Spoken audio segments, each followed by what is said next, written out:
I am your host, Alex R. Wagner. We were off yesterday, but we are back. Late a little bit, but we are back for that Sunday news tonight, guys.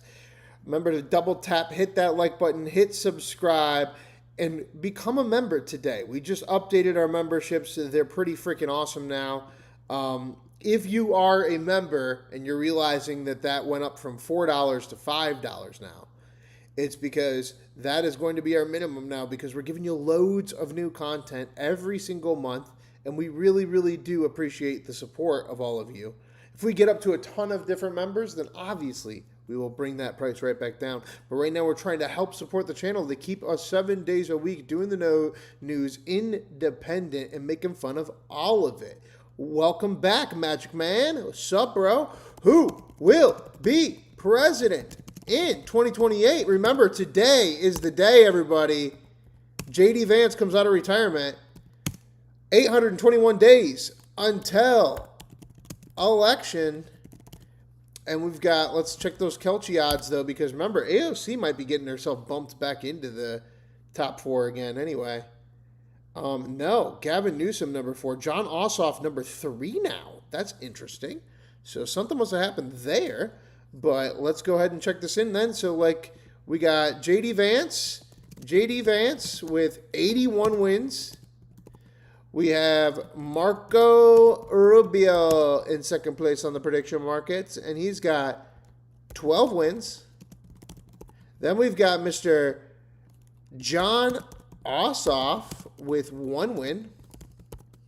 And then in fourth is Gavin Newsom with...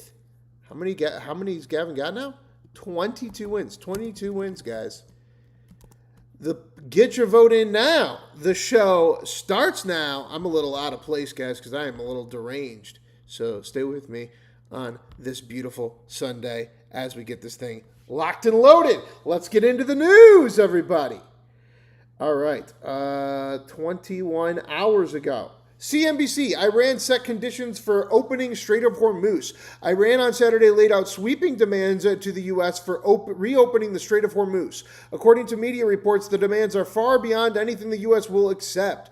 The security of Iran's Supreme National Security Council, Mohammad Bagher Zalgarada, said Saturday that reopening the strait would require Washington to shift its naval blockade and sanctions, withdraw U.S. military forces from the region, pay war reparations, and release frozen Iranian assets. Yo, guys, I think Tim Dillon might have been right. I think we might be losing this war. The council also called for an end to the U.S. attacks on Iran's regional allies and to the threats against Iran, according to reports. NPR has a deep dive on the move by Donald Trump's administration to open more than 1 million square miles of pristine Pacific Ocean U.S. marine national monuments and sanctuaries to commercial fishing. The arguments on both sides. A member of, AP, the Associated Press, bulldozers descend on Big Bend National Park to begin border wall construction. Federal contractors began construction of a U.S.-Mexico border wall through Big Bend National Park Thursday under the direction of the Department of Homeland Security. Big Bend National Park covers over 800,000 acres of land, including 517 miles of U.S.-Mexican border, and the landscape of the life there is exceedingly diverse. In February, the Trump administration waived 29 statutes to allow construction to begin, including the Endangered Species Act, the Clean Water Act, the Clean Air Act, the National Environmental Policy Act, and the landmark 1970 law, which requires federal agencies to evaluate their environmental impacts before moving forward with construction. He's going to build the wall. He's building the wall, everybody. Since DHS authorized the $1.7 billion contract in May, the project has faced many challenges, including bipartisan and community opposition. In June, the Center of Biology Diversity sued both DHS and the U.S. Customs and Border Patrol, calling the waivers the to environmental protection laws unauthorized and destructive. The cases are making their way through the courts now. I just want to make sure, did I get the right title out? Okay, I did get the right title out. I just wanted to make sure, because we only have 19 of you in here. This is going to be a big day for Democratic Socialists, everybody. You're going to want to be in the show, okay? Border wall plans in the Big Bend. Historically, the number of people crossing the unauthorized into the United States in Big Bend Regional is lower than in more urban populous areas. But since the One Big Beautiful Bill Act passed in July 2024, appropriated $46.5 billion for border wall construction, all regions are looking at construction. Plans for the border include hundreds of miles of paved road and vehicle barriers stretching into mountainous terrains. This would require dynamite blasting, which environmentalists say could maim or kill protected wildlife. Furthermore, they argue that the mountains and walled canyons may be barriers that need to be blown up. What the fuck? Latest development. The federal judge ruled last Sunday to allow the Department of Homeland Security to go ahead for now with the plans to build the border wall through a levee system protecting small Texas town on the border with Mexico, rejecting arguments by the town that the Big Bend wall could lead to flooding. The town of Presidio will, with a population of about 3,200 people, argued that the wall could cause flooding and that the administration isn't following the law as it rushes forward with its plans. The town's development district sued earlier this year to stop the department from going forward with construction, but the judge said in his ruling that it was unlikely to succeed on the merits of the case. Even as illegal border wall crossings are down more than 95% during Trump's second term versus Biden era, the Trump administration has vowed to eliminate gaps along the entire U.S. border wall that included the remote Big Bend region, which rugged terrain and deep canyons have historically acted as natural barriers to illegal crossings. The U.S. Customs and Border Protection record cites 3,096 migrant encounters in the sector that included Big Bend during the fiscal year of 2025, accounting for 1.3% of the 237,538 apprehensions reported by the border wide. Staying in Texas, Trump calls Texas data centers opposition a mistake, from the Texas Tribune. President Donald Trump criticized Texas this week for pumping the brakes on data center development, putting him at odds with Republican Governor Greg Abbott. I saw Texas the other day sort of is against data centers now, Trump said to Punchbowl News. I think it's a big mistake, arguing communities can recap major economic benefits from the project. Abbott announced a temporary pause on industry-wide approvals Monday, requiring proposed data centers to provide details information about their power and water use before connecting to the state's electrical grid. Wow, sounds kind of reasonable, doesn't it? His office has said fewer than 10% of data centers responded to previous requests for information, even as Texas grid operators ERCOT projects peaked at electricity demands could increase more than 500%. The dispute highlights a growing divide on AI data centers, with Trump pushing data centers development while Abbott faces concerns from communities over the facilities impacting the electrical grid, the water grid, and the farming industry worldwide. Guardian. Greenland warns Trump-linked oil firm over planned drilling. An American oil company with ties to President Trump is moving ahead with plans to explore for oil in remote eastern Greenland, despite not yet having permission from Greenland's government.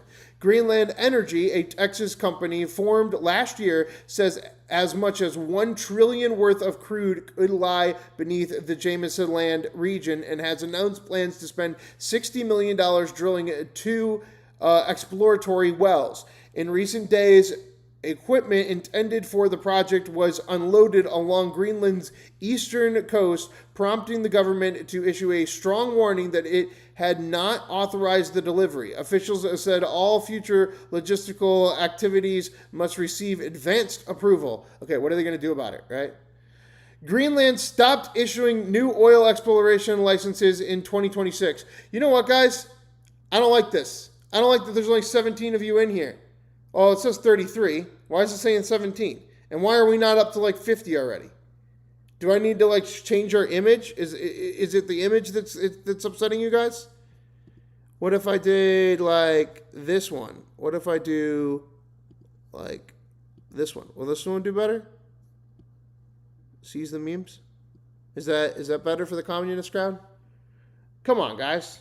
Get into the chat. Let's have a conversation. It's fucking Sunday. Let's go. Greenland stopped issuing new oil exploration licenses in 2021 over environmental concerns. However, a British company, 80 Mile, already held exploration rights in Jameson Land. Greenland Energy says it plans to acquire a majority stake by financing exploration, but still needs government approval before drilling.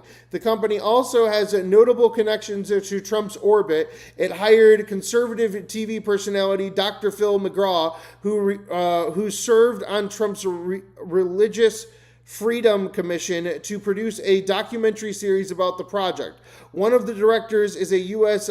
Navy veteran working on Trump's proposed Golden Dome missile defense system. Chairman Larry Sweats, who reportedly has access to Trump's circle, insists the project is not related to American anxiety. All right, let's see what we got here. Morning Brew says a Bank of America CEO told CNBC that the company now spends more than $250 million a year covering GLP-1 weight loss drugs and their employees, up to $0 just 4 years ago.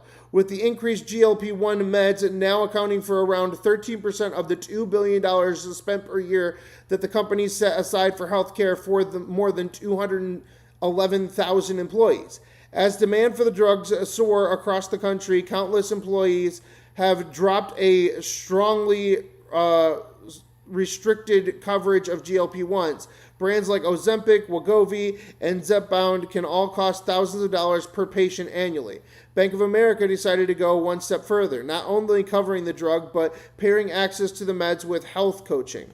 The CEO acknowledged that while some employees have left before the bank sees a return to the long-term benefits of improving employees' health, he still views the investments as positive thanks to short-term benefits like low risk of cardiovascular events. Politico. Former President Barack Obama calls for El-Sayed and Rep. Haley Stevens on Friday, praising their efforts to unify Michigan Democrats after a bruising primary and offering an early boost to El-Sayed's general election Senate campaign. Obama and El-Sayed spoke Friday and had a warm, encouraging discussion and look forward to working together to unite Democrats to win Michigan in November, a spokesperson for the campaign said. Obama's call follows similar ones from former Vice President Kamala Harris and other potential 2028 Democratic presidential contenders, including former Transportation Secretary Pete Buttigieg and Senator Mark Kelly of Arizona. El-Sayed previously has had sharp words for the former president, writing in his 2020 book, Healing Politics, that his presidency left inspiring intentions unfulfilled. NBC News, El-Sayed disavows Hasan Piker's 9/11 comments. Michigan Senator candidate Dr. Abdul El-Sayed on Sunday disavowed comments made by far-left streamer Hasan Piker regarding the 9/11 attacks. In an interview with NBC's Meet the Press, which we'll get to in a minute, El-Sayed said to of Piker's comments that America did not deserve 9/11 were dumb. Of course, it was a dumb statement, and of course, I think Hasan himself would say it was a dumb statement, El-Sayed said. He disavowed it. So, yes, America didn't deserve 9/11, but, to sit here and play gotcha politics with a dumb thing somebody said out of context that says disavow themselves to say, oh, well, what does that mean about what you think? I want to be held accountable for what I say and what I do. El-Sayed's comments are a stark difference from his interview with Politico earlier this year, in which he declined to denounce Piker's views in what he called a gotcha game. El-Sayed on Sunday refused to say if he would end his campaign with Piker. Trump El-Sayed post overnight, two very different Americas, Donald Trump and then El-Sayed. How El-Sayed responded on CNN this morning, yeah, he's right. One is one in which your overlords are two people who don't like each other but join in the interest of making billions of dollars off of you, or two people who genuinely love each other enjoying some pancakes together. Want to come together to build the kind of America where they can raise a family and know that that family is going to have good things. And I think that might be it, guys. That might be it. Oh, wait. Times of Israel. Netanyahu rejects Trump's 15-point Gaza plan, insists Hamas must disarm first. Israeli Prime Minister Benjamin Netanyahu said Sunday that Israel rejects the U.S.-backed roadmap for disarming Hamas and governing post-war Gaza, insisting Israeli forces will not pull back until Hamas is fully disarmed. The U.S.-backed Board of Peace has been pushing the proposal, which Hamas said it has accepted, but Hamas has stopped short of explicitly agreeing to disarm, instead saying its weapons would be handed over and stored under a U.S.-backed Palestinian technocracy administration overseeing Gaza. Israeli officials have expressed skepticism, describing Hamas's acceptance as a potential strategic ambush designed to prevent renewed Israeli military operations. Netanyahu said Israel would not begin withdrawing troops until Hamas gave up all of its weapons. When I say Hamas must be disarmed, I mean the heavy weaponry, the less heavy weapons, all weapons, he said, demanding genuine disarmament, not a fictitious one. And that is the news for the day, guys. Let's get into it now. First up, AOC Congresswoman Ocasio-Cortez this week. Let's check it out. Here we go. AOC on This Week on ABC. Cortez joins me now. Thank you for being here. Thank you for having me. Well, it's been a huge week. What Hey, does comrades. Abdul El-Sayed's victory in Michigan say about the future of the Democratic Party? I think that we are in a time of renewal for the Democratic Party, and it's tremendously exciting for all of us, for the big tent of the Democratic Party. We have really an ascendance of a young, inspiring, exciting electorate, energizing wave of candidates that I think really inject a new energy to the Democratic Party and add to the toolbox of candidates that we have to win the midterm elections, hopefully in November. And as you'd seen progressives winning in a lot of these other primaries, it was often dismissed, people saying, oh, this is in very blue parts of the country, in big cities. But this is Michigan. I mean, this is battleground Michigan, and he won. Now he has the biggest test. Can he win in November? What does he have to do to win over those Democrats who opposed him? Well, you know, I think that this really is a moment, not just in Michigan, but across the country, where the party is unifying. The party is unifying, and it is focused on the November elections. We understand But unifying that on what? our Healthcare? priority is the working class of this country. Healthcare. And we have to make the case that we're here to make people's lives better. And the Republican Party right now is jacking up prices, making housing impossible to afford. And we are focused on everything from healthcare to your grocery bill and making it more affordable for working people. You know, this week there was also a prominent Republican, I mean a very prominent Republican, who said some things about wealthy corporations profiting, effectively fleecing Americans. It sounded a lot like what I've heard you said. I want to play this and see your reaction. Sure. Unify my ass, yeah. They're making too much money, okay? Based on a shortage, they're making too much money. I don't like it. When you look at one company where they made 12 times what they made that does sound like communism. before, they're going to give some of that back to the public, and they better cut the retail price, the consumer price. Well, that was Donald Trump, obviously, talking about oil and gas companies and high gas prices. What did you make of that? I think that everyday people, everyday Americans, we can see the very large gap between what Donald Trump says and what Donald Trump does. And so Donald Trump may be saying that oil companies are making too much money, but what Donald Trump is doing is starting a reckless war in Iran, having closed-door meetings with oil companies before his election, saying, you know, you give me money, you give me campaign contributions, and I will do whatever you want.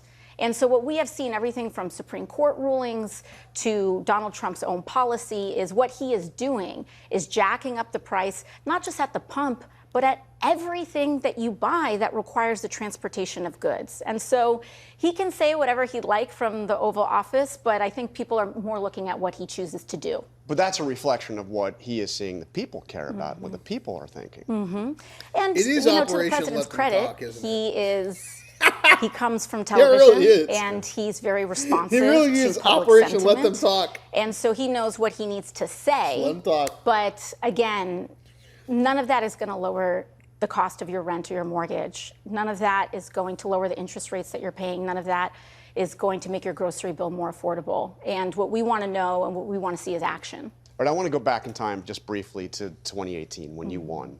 And you absolutely shocked the political world. We saw the pictures of you that night. You were obviously shocked that you had won. You probably don't recall this, but I interviewed you hours later, the next morning, and let's just play just a little bit of that. Sure. Judging from the reaction that we all saw of you on television, it seemed to surprise you as well. It did. You know, I wasn't even checking the election results at all. I wasn't even following the precincts coming in. We had driven straight to our little party at a little billiard spot in the Bronx, and we hopped in, and I just kind of walked into a TV set, and I looked at the screen, and I saw not only the numbers, but what those numbers were, and it was a complete shock. So, I mean, you sound there a lot like you sound today, but you've changed as well, right? How have you changed since you came in? As this insurgent rebel at odds with the Democratic leadership, how have you changed? You know, I think life has a way of really weathering you and adding to your context and your experience.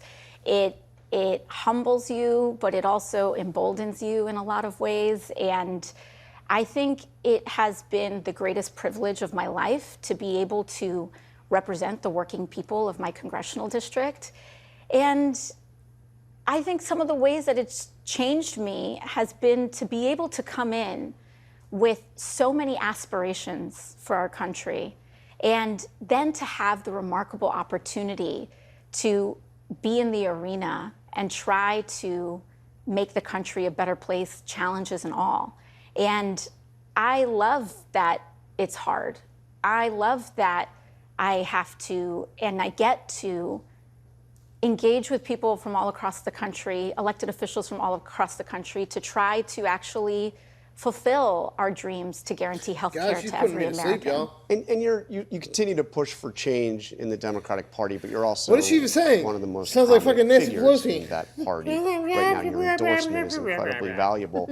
I've noticed that this time around, this election cycle, you have not endorsed you've not endorsed candidates that were challenging Democratic incumbents in the House. Didn't mean to leave and somebody took note of this. A fellow progressive wrote recently, the headline in The Hill was, "Today's cautious AOC would not have endorsed the AOC of 2018." Because you were obviously running against an incumbent. I mean, that's probably correct, right? What's your thinking there? You know, I wasn't endorsed by anybody when I was running. Your friends. Yeah, just some friends. So yeah. I wasn't endorsed by I don't think I was endorsed by a single elected official when I was running for office. And that is true. You know, I think when I see so many of these incredible insurgent candidates that are running today, that's part of what makes me so proud of them, is that they do not answer to any master. They are not beholden to any corporate interest. Like, you have a master now, and your master is Big Pharma. So you're like, let's get you free health care for all, Bernie Sanders, the or any coalition. party boss. And they are And she's kind of stayed away from the other fucking like the squad members that Fox had completely made. independent, which allows them to be responsive to their community. Legitimately, like AOC made herself legitimate versus the other squad members. And the people that Like, elected she them. And I think that went into the legitimate in many ways category. that makes our And that's the thing, is I think that she's the same as Bernie Sanders. She's just after an objective. She's not necessarily, like, she's now there for a lobby firm. She's no longer there just, like, trying to get the best deal. movement stronger when you have to rely on your own organizing skills. And I think that it has proven to be quite successful. And I mean, I see so many of these candidates, and they remind me of that moment. I mean, but like in New York, you had the candidates that were endorsed by Mayor Mamdani, two of whom were challenging sitting members of Congress, powerful members of Congress, Democrats, and you decided to sit that one out. Is that part of wanting to work with your colleagues that are in the House? I mean, Right, that's what I mean. Like, she's I actually think we're staying all in away different, from. Politics is also a workplace, Yeah. and we're all in different positions to that. I endorsed, for example, in New York, on the state level, I endorsed a slate of challengers to incumbents In the Assembly. in the Assembly Yeah. and in the Senate, and I don't work. See, like, she's trying to stay independent with it. I actually kind of respect this. Like, she's like, I'll make my endorsements. I'll make my choices. Yeah, you can say that I'm a DSA member and blah, blah, blah, but, like, I'm only going to endorse the ones that I think objectively are hitting my constructive good, which is at least foundationally, individually good. The problem is when you get to the communism level, where everybody's like, we're all working together for the fundamental good. And you're like, what is the fundamental good and what are we working for?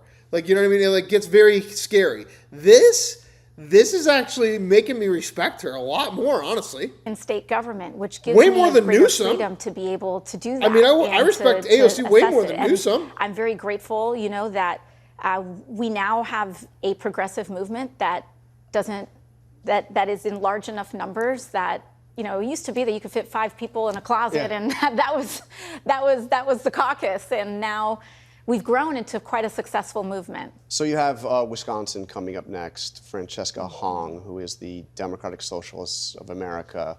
AOC is a DSA puppet. Okay, but then she would be like, she's the first DSA. Who's she a puppet to? Supported candidate for governor. she voted? You haven't endorsed her. Are She's you the going first to? one. No, I haven't endorsed in that race. My We just went focus over has that. been in winning back the Congress, winning back the puppet to House, who? and positioning ourselves to have the best chance possible to win the Senate. So I've been focused on those legislative races. What do you make of those controversial statements? I'm sure you've seen. I mean, she's, the Thanksgiving dust up. She says she doesn't, still believe that, but, the abolished prisons, abolished. I respect my dog more than Newsom. Facts. You know what, my guy? Welcome to the mod club. Don't abuse it or you lose it. 5-minute Which are also timeouts. positions Anything other than that have that, been just taken by those a lot three. of the progressive Big rules. candidates who have won. No spamming. How do you get billboarding, around that? No Yeah. Those are not positions that are supported by. Right. most of I mean, I think that a lot of these races, even right now, they'll have a tendency to be nationalized. Yeah. But these races ultimately are local, and all politics are local. My understanding is that that Francesca Hong has made clear her present stances to her electorate. Yeah, she's moved away from a lot Right, of that. she's moved away from it. And I have a local city councilman that has this saying, woke one was crazy. Woke one was crazy. Okay, that's interesting. And I think that what's important is that we have to assess what Was it? I mean, did the candidate is movement go too saying now. far with some of those positions? I mean, you briefly supported the idea of defunding the police. She's way less bullshit than Bernie Sanders. We're gonna go to Bernie Sanders. Next is El-Sayed, and then Bernie Sanders. And I feel like AOC is like the least of the like. AOC is way better as a Democrat than like pretty much any other Democrat. Like in an interview setting. Well, And she's not even like doing the Obama thing. She's not even like doing some kind of fake speak. She's just being like kind of genuine. It's weird. No, I think that during this time, saying and a whole lot of nothing, especially but during COVID, she's at least saying little things, so it's not fully Kamala Harris. It's there's a lot of nothing in there, but then there's a little bit of something. And then you're like, okay, well, at least that's better than Newsom or Harris or fucking Joe Biden. You know what I mean? Like, or Bernie Sanders. Let's get the billionaire. Shut the fuck up with your catchphrases, guys. Overtime window. We were shut down. There was some of the highest unemployment rates that we have seen because of those shutdowns. Yeah. She also like took herself out of it. Like all of the toxicity that Fox News was developing around her, she kind of like isolated herself away from it. And let Cori Bush and fucking Jasmine Crockett sink. And which I think they did. that the fucking doors both lost were their really primaries. open in trying to entertain any and every policy that was going to get us to a better place. And I actually think that the discussions that were had in that time were quite fruitful. I think that when we talk about crime today, it's fundamentally different than the way that we talked about crime in bringing crime down, right? And I think that we all share in the goals of having as low a crime rate as possible. I think that, you know, during lockdown, of course, rhetoric in that time is not rhetoric that we would use today. And I'm grateful that these candidates have the opportunity to present who they are to their electorate. And So you know what? Bend over and apologize. Bend over and apologize. That's all I ask. AOC, that's all I ask. You're saying the right thing, but you need to bend over and apologize, okay? And then we'll talk. But you're getting closer than the unk status of Mr. Daddy Trump lately, because that's old news. And I don't know that I can be Team Jew, Team Muslim. I don't really care. AOC's feeling a lot more like common sense versus like Cori Bush or fucking Jasmine Crockett or El-Sayed or Bernie Sanders or any of these other fucking weirdos. So you know what? You said the right thing about COVID. All I need from you now, bend over and apologize. And you got me, okay? Because you know, and obviously the Democratic Socialists of America are having quite a moment. But you know how Republicans are responding. Let me just give you a brief sampling. Sure. Let's call it what it is. It's communism. The Commie Caucus is coming to Congress. They love doing this fucking highlight reel, but at the same time, like okay, what? Just to like give her a softball question? Like you're fucking ABC on one of the 5 majors on a Sunday news program. Ask a fucking question of substance. Like, it's fucking crazy. Communism is on the ballot this November. We're not going to turn have a giggle with AOC into a now. communist experiment. Well, you can kind of get a sense of the theme, and obviously the president has said the same thing. But by the way, just a quick definitional thing. What, in your mind, is the difference between socialism and communism? I think, to me, the fundamental differences, I mean, there's many. Yeah. One prevailing one is democracy. And I believe that democratic socialists are fundamentally pro-democracy. And we believe in the ballot box. We believe in respecting the outcomes of elections and governing democratically. And ensuring that the idea... She's never going to give you anything of substance other than healthcare, because she's with Team Bernie. And it's all about the healthcare. Okay, so that's all they're really going to give you here, but she's doing a better job than even Newsom at it. She's selling the prize. Are won through popular vote and popular opinion. And so I think that's why so much of what we focus on is also making sure that we are providing for the majority of Americans, guaranteeing health care, raising wages, strengthening the right to a union, and I think that's... Somebody says, communism? Where in the world is actual communism? Well, I'm glad you asked. This is a great time for me to just pitch you guys really quick on becoming a member. If you become a member of No News is News, you help keep this show doing pro wrestling style news, making fun of the left and the right, 7 days a week, completely independent, no BetterHelp ads, no fucking rifle coffee ads. And when it comes to communism, well, comrades, you start off as a North Korean on that little logo, then you become a Venezuelan month 2, then you become a Cuban month 3, and by month 4 or by month 6, you're an American citizen. But by the end of the year, you are an Israeli. And that is communism, maybe? At its core, what we're about. Errol Flame, do not ban people. Only 24-hour timeouts for spamming, death threats, or billboarding, saying things that aren't about the chat. Otherwise, if somebody's just annoying you, only 5 minutes, guys. All right? Are you still conversations going? Democratic Socialists of America? Of the New York City chapter. The New York City chapter. Absolutely. Welcome, comrades. Join the club. What's the difference? Become a comrade. So help support the union. Every DSA chapter is formed locally. Yeah. And so exactly, the New York City Man. DSA chapter, those are folks that you know. It's kind of like your local union chapter. Yeah. And yeah. So, because I know there was that strange moment in 2024 when the national chapter took away your endorsement. Yes. But I was looking through the DSA program, and this is the national program. I'm sure you've seen the document. It was adopted just a few months ago. It was only a 10-second. It was only a 10-second timeout. It just deleted his comments. It was only a 10-second timeout. That's fine. Slow down. And they are actually communists. The states own the methods of production.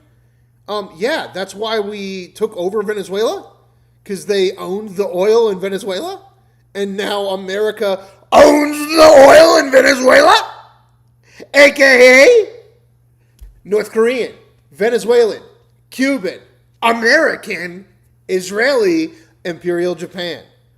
Come on, comrades, become a member today. $5 a month, guys. But some of the positions here: defund the Department of Defense, close overseas military bases, help support abolish breadlines, the police absolutely. and prison system, grant amnesty to all breadlines immigrants of in the U.S., of our YouTube super chat. Replace the Supreme Court and executive judiciary with chosen by lower to Congress, abolish the Senate, public ownership of corporations and essential industries. Did I say China?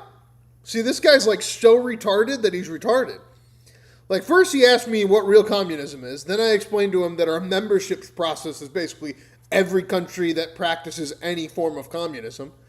And then this guy doesn't question Israel or Imperial Japan or America being on there. Instead he goes, China's not communist. Well, China's not one of our flags, is it, comrades? The members will tell you China's not one of the flags. They are not communism. Communism is North Korea, Venezuela, Cuba, America, Israel, Imperial Japan. Thank you for playing. I mean, those are some positions that you're going to be hearing a lot about this fall from Republicans. And I think we're also going to be hearing a lot about Donald Trump's commitment to getting us into a reckless war in Iran, his collaboration with big companies to make sure that everything from groceries to rent stay sky high. And I think that people are less interested in these academic debates, and they're more interested in how we're going to bring their bills down and make sure that they can afford to see a doctor. But do you see? Get their bills down. How are we going to get their bills down? Well, when they break their foot, they can go to the doctor. Like in Canada, they can go to the doctor. Healthcare for all. Healthcare for all. We're a revolution. Revolution. Revolution. Healthcare for all. You support? No, but I think that this is a free country. Everyone can have all sorts of beliefs and they can organize around them. She is safe. She keeps playing herself safe. She stays away from Cory Bush. She stays away from Jasmine Crockett. She stays away from the radicalization of that fucking Francesca Hong or whatever in Wisconsin. It's like she you're free to do what you like she needs to. Have conversations with your neighbors. And she's pretty. My job as First an female elected president. official Let's go. Is all you got to do. Anti-health. AOC, to get me on board is bend over and apologize for COVID. That's it. That's all you have to do. You do that, and we're here. We're game. Okay. Here in America, and that's what I'm focused on. Because I know you're not really communist. You're just kind of. And what do you say to the moderate Democrats who say, first of all, that you know, Oh, they are no, watch out capitalists, for the and lady those giving us positions are healthcare. going to doom the And lobbying for Democratic Party. pharmaceutical. Oh, no. Because again, they're not positions that are supported. Yeah, They've I only mean, been of doing that course, since they're 1951. free to have their economic identity as they back like. in the And, you know, in terms of dooming the party, the idea that there's a diversity of thought in America among everyday voting people is a fundamental fact of our country. I don't think that we should be worried about what somebody somewhere believes. I think we should be focused on what our plan to improve people's But AOC is communism. lives are. Another person who's been made an issue. But they want to ban the icers. Dude, she's gonna be our next president. She's fucking farm. Hasan She's big Piker, farmered up. Obviously endorsed ready. Abdul El-Sayed in She's Michigan. fucking ready, You've dude. been on his, She's not sounding as stupid as Kamala Harris. She's hotter than fucking Hillary or Kamala, and she's not being like fully retarded. Okay, she's actually has like stream, you know, sort at of least a few points on times. things. He's somebody who guess. said, I don't know. you know, It's that okay. America It's deserved okay. 9/11. Now he backed off from Hey, that. Yes, yes, he's apologized. But he said a lot of controversial things. here's Is he somebody Hasan. Here we that go. What's she gonna do should with have Hasan? a role in the progressive movement going forward? You know, I think when we look at our elections that have happened, we have lost young people. Much hay was made about the fact that we lost young men in the last election. And many of the same consultants that are wringing their hands today were the same ones talking about how we need to go on Joe Rogan and we need to be not so. You know what? That's a good fucking point. You're so worried about disavowing Hasan Piker and being a corporate shill for disavow Hasan Piker. Disavow Hasan Piker. You work for Big Pharma and that's why you're on ABC. Disavow Hasan Piker. And it's like the same motherfucker from the pharmaceutical company that was like disavow Hasan Piker. It's the same guy that was like, I can't believe she's not on Joe Rogan.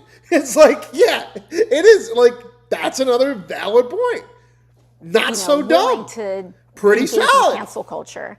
And exactly. I think that the flip-flopping on this Right. is a tactical. It's ridiculous. I'm supposed to apologize here, not apologize there, apologize here, not apologize there. Oh, I'm supposed to go over here, but don't go over there. Like, shut the fuck up. It's pretty stupid. Debate Valid that we may be point. having. I think Just the fact of apologize the for matter COVID. is that Come on. Democrats can Come go on, on Joe baby. Rogan, Democrats can Apologize go for on COVID. Fox News, Democrats have a responsibility to build a winning coalition, and young people are engaging in mediums and conversations that we have a responsibility to attend to and be responsive to. And even right now, when we look at this insurgent wave of what is happening, oftentimes when people are doing that Monday morning quarterbacking and what demographics voted where, the big one that's being ignored is the generational tidal wave. Tsunami. I mean, you see it. Right. She's like saying, you're sitting here trying to get this whole like disavow Hasan Piker. It's Hasan Piker versus Nick Fuentes. And you're going to go on here and you're going to tell every Republican disavow Nick Fuentes. But the reality is they are the political movement on both sides. And it's time to wake up and just realize it. She's not fucking wrong, guys. She's not wrong at all. The polling, it is And significant. millennials are not, punk kids anymore. Yeah. We're grown Most of them adults are parents, with yeah. mortgages and kids, and that generation. Look at him trying to walk this fucking scapegoat back. Like, solid fucking move. is starting to be decisive at the polls, and there is anger. She's at my top being Democrat right now, ignored, guys. sidelined. She's my top Democrat right now, bar fucking none. Watch the rest of the fucking Sunday news programs here. We're going to go into El-Sayed and then Bernie Sanders and watch the conniving, manipulative smiles and grifts. She's not doing any of that bullshit. She understands the practicality of it. And when she got the gotcha question of disavow Hasan Piker, she spent her fucking 2 minutes explaining to him how stupid it is to fucking basically tell her to disavow the future. Back and forth. Today, condemn this person. Tomorrow, don't condemn anybody because of cancel culture. Today, condemn everybody. Tomorrow, show up at the Shane Gillis concert. Today, condemn fucking UFC. Tomorrow, you're hanging out on Joe Rogan. Shut the fuck up. Shut the fuck up. Like, yeah. And having our she's economic fucking right. futures She's fucking right. by the generations that came before us on everything. Johnny says she's an idiot. I get it. She's an idiot. But name a smarter idiot in the Democratic Party. You can't. She's the smartest idiot. And we're taking the reins.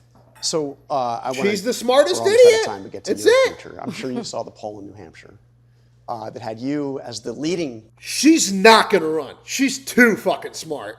She's going to sit around and she's going to take that fucking Chuck Schumer seat. And then maybe in 20 or 30 years when she's been in fucking Congress, sitting in that New York seat for a good 10, then when she has the backing of an entire coalition and she builds herself as a Nancy Pelosi herself, then she'll run. She's not stupid enough to put herself, unless she gets money just to go out there and be a candidate. Like Lindsey Graham would do that every year. He'd get the fucking guys from Lockheed Martin to give him a bunch of money just to go out there every year and be like, we should drop more bombs on Iran. And then everybody's like, okay, Lindsey Graham. But like he was always part of the primary, and it was just choice the Warhawks for Democrats. So you might get a sponsor on that. The people will plead for her to go. But most likely what you're going to end up with is a Pete Buttigieg, fucking Gavin Mark Kelly. Because those are narcissists that really think that they could potentially become president. I don't think that she's going to put herself out on there to lose. I think that she looks at herself the same way as Donald Trump. Where it's like, I'm not going to go out and then lose. Then I'm done. If you go out as a presidential candidate and lose, you can run for president 1,000 times in the primary, but you can't run 1,000 times and then win eventually.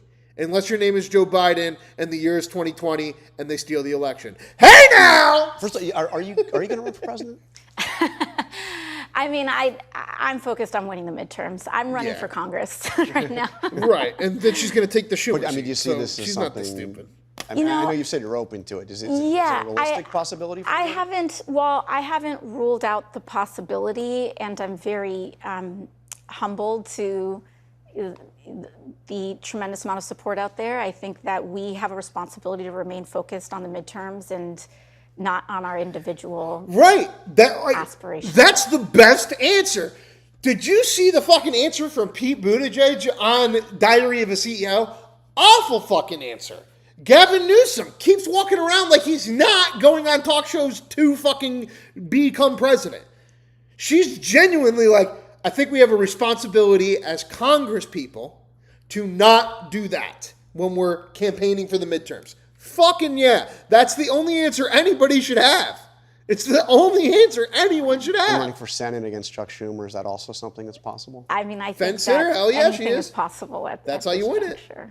All right. Welcome to politics. Before you go, you did have a personal announcement that you made. It was interesting to see you kind of open up. This blew up over the internet. Instagram Live, I believe it was. So tell me what it was and why you decided to do it. I think it's important for us to normalize these conversations, especially in this political environment. The Trump administration has... Remind us what the announcement was. Yeah, sure. So I have decided to start the process of freezing my eggs. Yeah. And in this political environment where this administration is denying reproductive care to women across the country, from abortion rights to the ability to carry out a healthy pregnancy. Right. Again, a solid Hillary Clinton political move. A brilliant piece of dirty politics. She is so fucking rich and does not have to worry about freezing her eggs, nor would it matter. And I'm pretty sure that she's married. And if she's not, like, what the fuck are we doing? You know what I mean? And so it is silly, and that's why everybody on X is making fun of her. But at the same time, it's a brilliant move because she gets to sit here on ABC on one of the Sunday Big Five and say, this administration is handmaid's tailing every female. And then every female gets to go to the ballot booth and go, I want to be like AOC and I'm not going to be able to when I'm 27 or when I'm 35 or when I'm 40. Reality is usually when you get up there, you realize you don't want kids. And even if you do, you end up adopting. You don't fucking do all the shenanigans. Usually when you're doing the shenanigans and you actually are smart, it's because you're freezing your eggs when you're 22 or 23 and then you're having a fully developed baby at 28.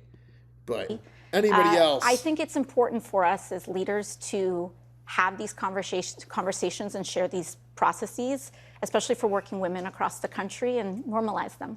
Okay, all right. Congresswoman Ocasio-Cortez, thank you very much. AOC doing solid work, guys, and I assure you she is, because watch, now we're going to get the Muslim. Oh no! Oh no! Oh no! The 9/11 victims would cry in their graves! I can't believe they put him on TV! He's on Meet the Press! Oh no! The communism is alive! Muslim Brotherhood, it's here! Oh no! Oh no! Call your grandparents up. Hopefully they haven't had a heart attack yet, because here is El-Sayed on national TV. Democratic Senate nominee Abdul El-Sayed. Dr. El-Sayed, welcome to Meet the Press. Thanks for having me. Thank you so much for being here, and congratulations. Let's talk about your victory this week. You narrowly defeated Congresswoman Haley Stevens, and when you actually add up all of the votes, the vote totals that went to Stevens and Mallory McMorrow, a majority of voters actually ended up voting for candidates who are more moderate than you. So how do you win over those voters who voted for someone else? Well, thank you, Kristen. I really were just grateful for everybody who participated in the overwhelming... Oh my God! Did you just hear what he said there? It doesn't matter because he's a Muslim and he spoke on national American TV. Unreal. Recognition of the vote tallies is that 500,000 more Democrats voted than did Republicans in that election. If that happens, we are going to win in a landslide. Now, I know that we had it out with a... This is what I mean. He looks like Hasan Piker. You just want to punch him in the face. You just want to punch him in the face. I'm 30 seconds in and you just want to punch him in the face. Very tough primary. There were a lot of issues that were it's gonna be tough, bro. And differences that were identified and fixated on. But I will tell you this, that all of us agree that our differences are far smaller than what we agree on. And what we agree on is that Donald Trump has been an existential threat to our democracy. He is costing us jobs. He is costing us more. Oh, I'm wondering what's going on here. It looks like he got the big payout, guys. Because this bro, when he was doing his campaign, his grassroots campaign, very rarely did he even ever bring up Donald Trump. And yet the first issue he brings up in a 17-minute first national televised interview as a Democratic Senate candidate is Donald Trump. Looks like the money got to him. Here we go. Every aspect of our lives. Let me tell you, he's going to tell you about all the evil things that are going to happen. And then at the end, he's going to say, but we're going to get you guys health care. We're going to have revolution, and we're going to end up with health care. Woo! Yeah! Health care! Whether it's our gas, our groceries, or our health care. And that might be going to be nothing more than a rubber stamp on Donald Trump's disastrous economic and foreign policies. And so this is the opportunity for us to come together, to mend fences, to build together the coalition that is going to defeat Mike Rogers in November and defeat Trumpism over the next 2 years. Well, defeat Trumpism is the first thing out of his mouth. He never said a lick of that shit. Bro is not licking the boot. He's fucking eating it. Let me ask you about some news that we are learning this morning. Local outlets report. Hortzog style, just fucking knife and fork, man. Nom, nom, nom, nom. Eating the whole boot up. Reporting that you spoke to former President Barack Obama on the phone. I know you're not going to give me every detail of the call, but... Damn, who's this fat ass? This is like when you know you are low IQ, okay? One, thank you, I am fat, and hopefully doing the show every day I will eventually lose weight. Two, become a member. And three, my fucking name is the title of, or like the whole channel. My name is the channel. Who am I? My name is the channel, y'all. What was the crux of his message to you, Dr. El-Sayed? Alex Wagner. Well, Kristen, you're right. I like to Alex. keep private All right. conversations private, but it was a really warm and inspiring conversation. I got to be honest with you, I never saw myself ever able to run for public office. I literally told former President Bill Clinton that at my college graduation, in which I was the senior speaker and he was the main speaker. And I then watched the next year Barack Hussein Obama. If he was hot, maybe that was the thing. Maybe AOC was just hot, but I really want to punch this guy in the face. Run for and win the presidency. I watched him serve with a level of class, got a that level kind of of elegance face that we could only pine for now. that you want to So I punch. really enjoyed the conversation. I was grateful for his advice. It was very warm, very inviting. And I know that he knows the critical role that Michigan is going to play in holding Trump accountable. Oh my God, he got all the fucking money, guys.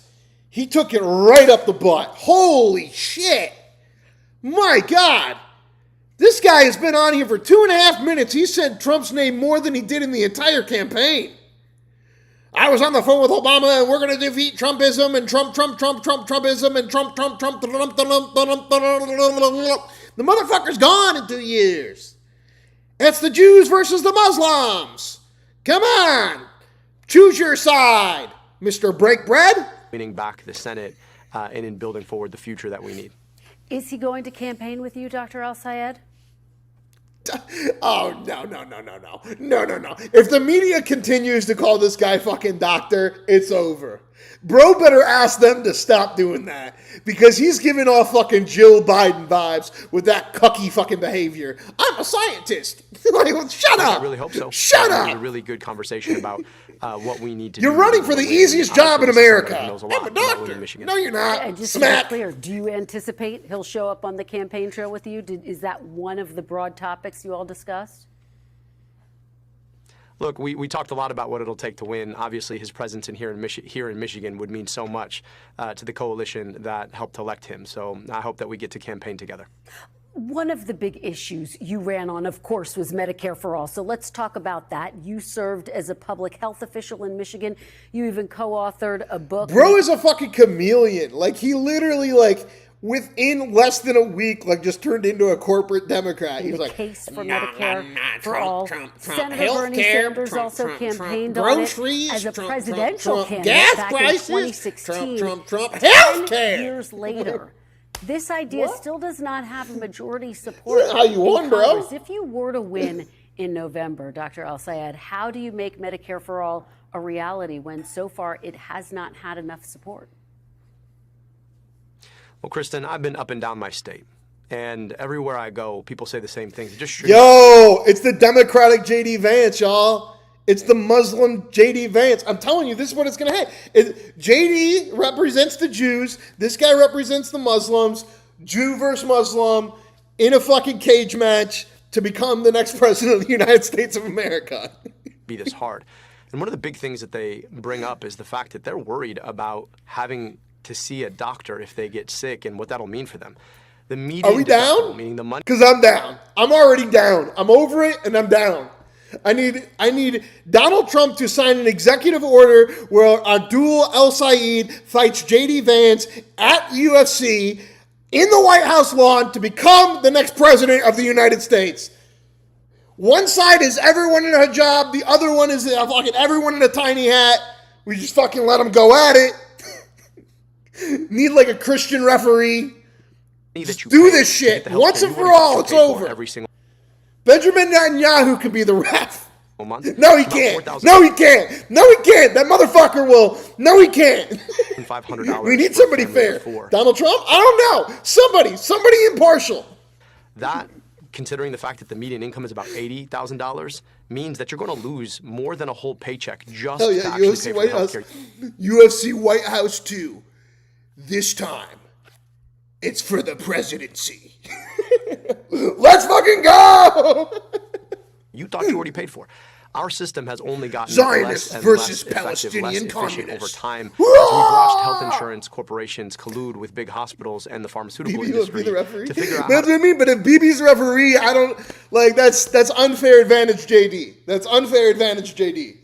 Like, BB might not like JD right now, but if JD is fighting Abdul El-Sayed for the presidency, BB gonna be leaning, you know?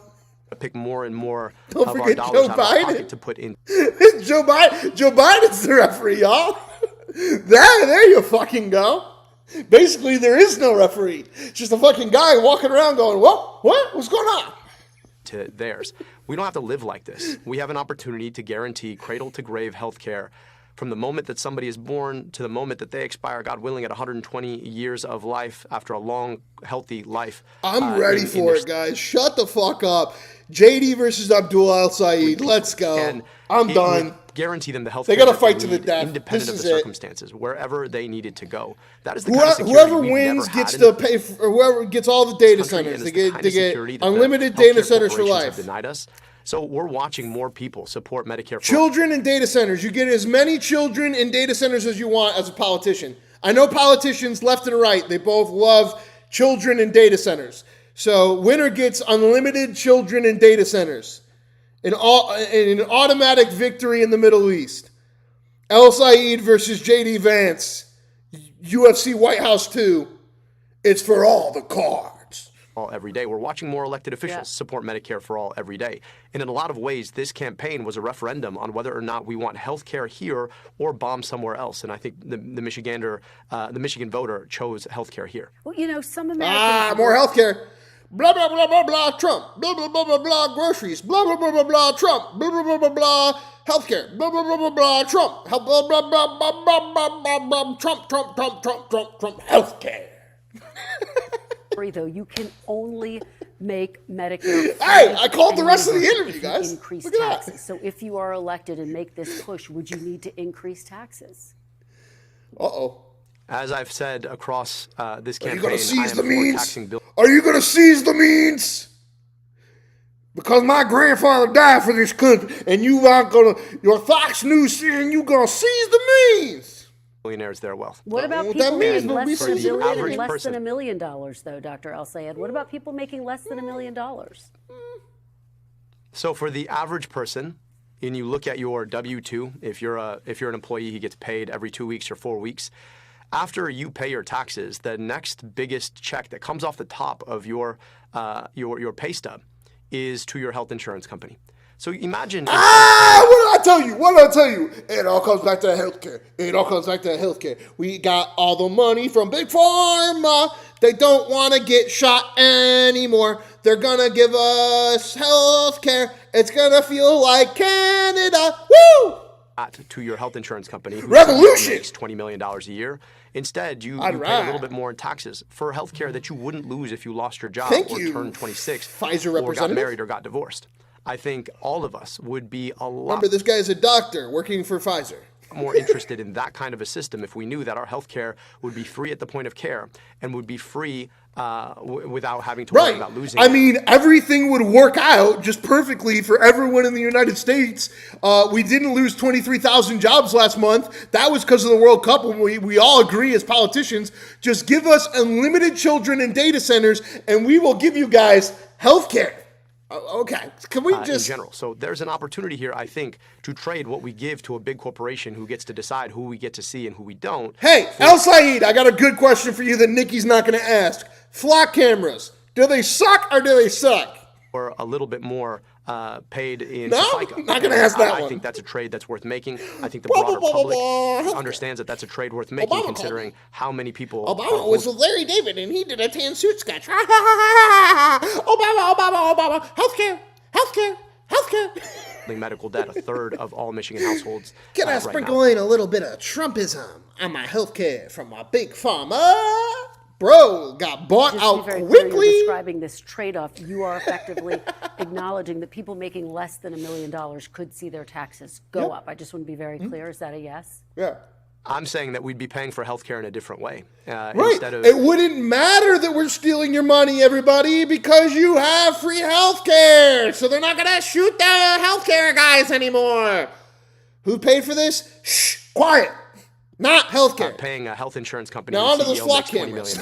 I would much rather pay for durable healthcare into a government, which, of course, we all know provides healthcare for seniors who need healthcare the most. So if I'm trading paying a CEO to make more money or paying... Yo, Joe Biden beats Trump in a fist fight. The undercard. Okay, so we give Jake Paul a Netflix-style boxing match that starts at 6 p.m. on the White House lawn, okay? And that's Donald Trump versus Joe Biden. But then over here, you have El-Sayed versus J.D. Vance in an actual MMA UFC White House 2 for all the cards. Whoever wins gets unlimited children, unlimited data centers, exoneration from Epstein's Island, and a free pass to win the Middle East. Let's go. Government to guarantee me health care. Hijabs versus tiny hats. Let's go. Let's talk about another big issue that dominated the campaign. Stars versus tinies. And will undoubtedly be a big topic of conversation in the general election. Your criticism of Israel. All right, we're going to keep him audio rolling. We're going to keep the audio rolling on him for a second, guys, but we're going to get that second hour of our poll started here, guys. Thank you all for tuning in. The runoff starts shortly. He doesn't love Israel. He doesn't love Jewish people. He hates them. He hates them with a passion that burns in his heart. What's your reaction to that, Dr. El-Sayed? I love and revere Judaism and the Jewish people. I believe they're a light unto the world. I grew up in a community that had a large Don't say break bread again, bro. I'm so grateful to get to be invited to Seder and to Shul and to Bar and Bat mitzvahs. I'm really honored for what I learned and got to share with my Jewish sisters and brothers. But they are not the same as AIPAC in Israel. AIPAC is an organization that spent, $30 million to beat me so that they could have one more vote in the U.S. Senate to guarantee that our taxpayer dollars would be sent abroad to subsidize a foreign government's military to do the worst things, genocide, apartheid, take us into wars we have no business fighting. And I'm running for Senate here in Michigan. I believe that we have a responsibility here in Michigan. I want our tax dollars spent to provide good schools, to pay for health care, to rebuild our roads here in Michigan, rather than... Hey, you're Muslim. Stop talking about those schools. Are you building back that girls' school? Is that what this is all about? Is this communism for Iran? It being sent abroad to Muslim subsidize foreign military. Activist? That's not just Israel, by the way. That is also Fox News Egypt told me. and Saudi Arabia Israel TV and told Jordan me. and Pakistan. So I believe in international law. I believe in equal rights to peace, dignity, and self-determination for all people. I believe in a process that allows a free Palestinian people and I believe in free health care, everybody, because that's who's paying for my ticket. Israeli people to come together around what they believe the ultimate peace should look like. And I believe that our tax dollars should be spent on the things that are needed here in Michigan rather than to subsidize foreign militaries abroad. Let me follow up with you on that point. You've just reiterated that you would rule out unconditional foreign military aid to Israel. Just to be very clear, is there any scenario where you would approve more aid to Israel, more military aid in any form?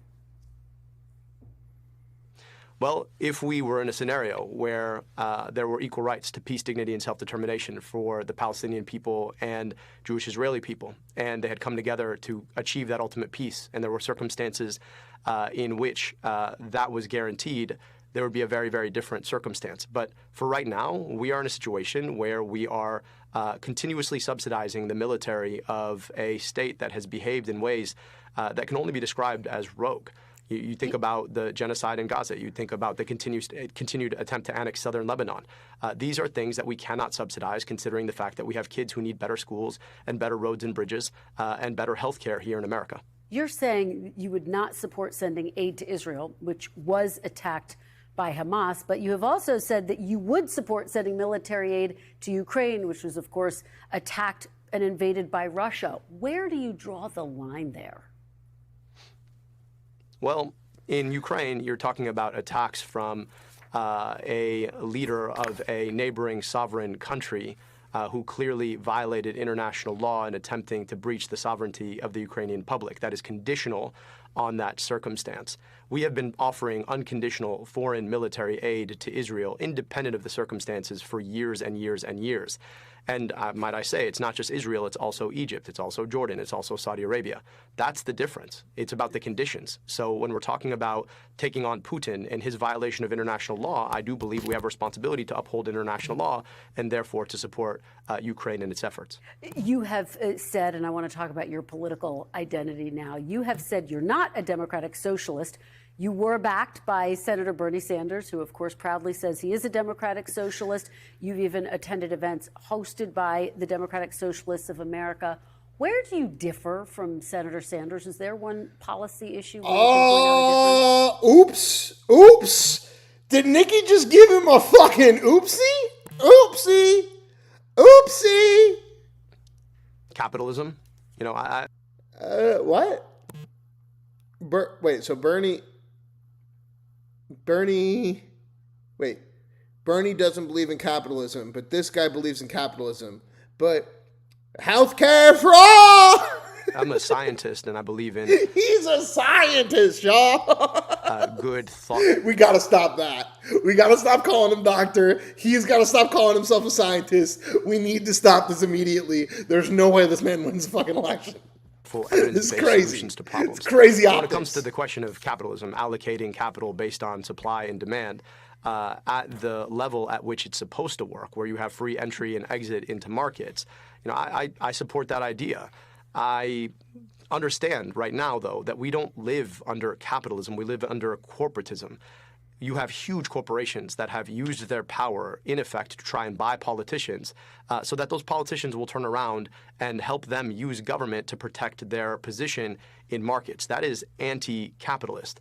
And look, you can go back to Adam Smith, the guy who coined the idea of capitalism, and he understood that the biggest risk to capitalism was not government regulation, it was always monopoly and oligopoly. If you think about the circumstances that we live under right now, the power of the biggest players in almost every market, both to squeeze labor to pay us less and to raise prices so that we have to pay more, that has been anti-capitalist on its own terms. And so it's not that you have to be a socialist to believe that the government has a role in protecting a market or guaranteeing us health care or fixing our roads and bridges or providing us good schools. It's that you have to understand what capitalism is and how it works. I want to give you an opportunity to respond to some of the other attacks. Host is afraid of health care? Absolutely. I don't need it. I don't need it. I don't want it. Give me a fucking free coupon for a carton of eggs. I'm out. Against I'm out. This is free ad healthcare. by the Republican Shut up. Party. Take a look. Revolution. Give me a carton of eggs. Abdul El-Sayed, the most radical Senate candidate in America. Pretty dangerous. El-Sayed pledged support for the leader of the Muslim Brotherhood, a designated foreign terrorist group. Radical, dangerous. How do you respond? We always knew they were going to go here. I mean, notice how they chose to use my full name in echoes to exactly what they did against President Obama. At the end of the day, it's not radical to believe that people should be able to afford their groceries. It's not radical to believe that you should have health care in this country. It's not radical to believe that you don't think the president should be able to die. He's back. Oh, somebody in the chat said it. He's backed by the Muslim Brotherhood. No, he's backed by fucking Pfizer. Like elections or make $2.2 billion off of his role in office. He's backed by Obama, Pfizer, and Act Blue. There you go. It's not radical. He's backed by the $100 million left in the bank account, guys. That's what he's backed by. That all of us should be able to breathe clean air and drink only clean water. Those are the things that I've been fighting for. I believe in an America where all of us can come together to build together, government of the people, by the people, and for the people. Now, they're going to try and paint me as a certain thing, given my name, but I also think it's important for us to recognize that America has a long history of embracing. America is a lot bigger than very small people like Donald Trump or J.D. Vance or Mike Rogers want to make it out to be. And so I'm grateful for all that America has given me, and I'm grateful for the opportunity now to put myself out there and ask my fellow Michiganders for their stake in our democracy to be able to build an America that's more just, that's more equitable, that's more sustainable, that's more empowering, that's more American than the vision. We're going to revolutionize politics. We're going to break through. We're going to destroy that glass ceiling, everybody. We're going to become the first Muslim senator. And what are we going to do when we get in? Healthcare! All right. And that Donald Trump, J.D. Vance, and Mike Rogers have for it. You face scrutiny for he's going at J.D. now. Socialist streamer Hasan Piker, JD, huh? who has made a series of inflammatory comments, as you well know, including saying America deserved 9/11, describing Hamas as a lesser evil than Israel. Do you plan... Now, remember AOC's response to the disavow Hasan Piker. She was like, this is silly, this is stupid. One day we're worried about cancel culture. The next day Shane Gillis is selling out a crowd. What the fuck are you talking about? Can we just stop doing this? This guy is going to do... And to continue to campaign with Hasan Piker in the general election campaign? It's going to be like a wizardry bullshit. Look, I'm less concerned now with who I'm campaigning with, a lot more concerned about who I'm campaigning to. We got a lot of work to do to continue to build the coalition that's going to be Mike Rogers. Would you welcome him, though? To on the campaign trail with Like I said, I'm a lot more focused on who I'm campaigning to. So I think we have this notion sometimes on shows like this that we cannot or should not talk to certain groups of people. And I'll tell you that the 3 million people who listen to Hasan are people I want to make sure understand that there's a pathway into our politics around getting money out of politics so we can keep money back in pockets and pass Medicare for all. And so I'm going to continue. Oh, Medicare for all! Revolution! Healthcare! With those folks who we desperately need to reach out to, just like I'm going to continue to have conversations with seniors in senior homes, folks. This is why we all need to vote for AOC. Honestly, fuck it. Tank it. Fuck it. J.D. Vance is owned by the devil himself or whatever that guy is or whatever doing the speeches or whatever the fucking Palantir shit. So, not this guy. Got to go with AOC because this is like ridiculous shenanigans. Folks in Grand Rapids. So again, I'm a lot way more less focused on worried who I'm campaigning about to rather than who I might campaign with. When asked about Hasan Piker's comments on 9/11, Senator Bernie Sanders called it a dumb statement. Do you agree? Do you disavow those comments that America deserved 9/11? Oh, is he going to play it? Of course. Oh, he did it! He went in! He went in! He went in! He went in! You never go in. You never admit fault. The number one rule of the Trump daddy 10 years of politics. You never admit fault. You just lost it, bro. You lost it. Of course I disavow it. It's so crazy. Now they're going to literally say you disavowed it, which brings it back into the public. People are going, oh, he said sorry. Oh, really? He said sorry? Well, then why did he do it in the first place? Meh, meh, meh, meh, meh, meh. When AOC was asked the same exact question, her response was, 1 minute you want me to condemn shit and be cancel culture, the next minute Shane Gillis is selling out a crowd. What the fuck are we doing here? Perfect answer. This guy's like, yes, I'll have Hasan Piker on. And then she's like, will you condemn his 9/11 comments? He's like, of course I will. I will turn around. I will bend over and apologize for you on Meet the Press, Nikki. This was a dumb statement. And of course, Nikki. I will bend over, Nikki. I think Hasan himself please, New York, please. That was a dumb statement. He disavowed it. So yes, America didn't deserve 9/11. But you know, to sit here and play gotcha politics. Gotcha politics. Nah. That's the Donald Trump angle. Sorry, guys, that's like 9 years out of date.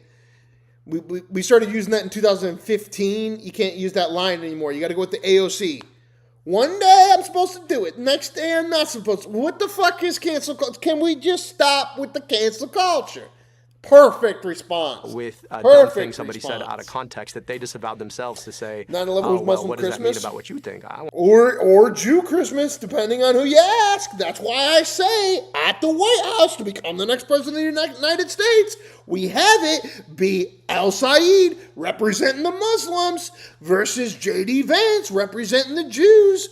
We got a bunch of yarmulkes on one side. We got a bunch of hijabs on the other side. Whoever wins 5 rounds gets unlimited data centers, unlimited children, and a free pass that they won the Middle Eastern conflict war excursion, fucking blowing up school thing, whatever. It's a certificate, and you win it if you win. The end! And then after they fight, then they think they won president, and then AOC comes in and she just becomes president. I want to be held accountable for what I say and what I do, rather than this idea that we're so stuck in cancel culture that all of us agree was a bad idea back in 2020, but we seem to want to bring back.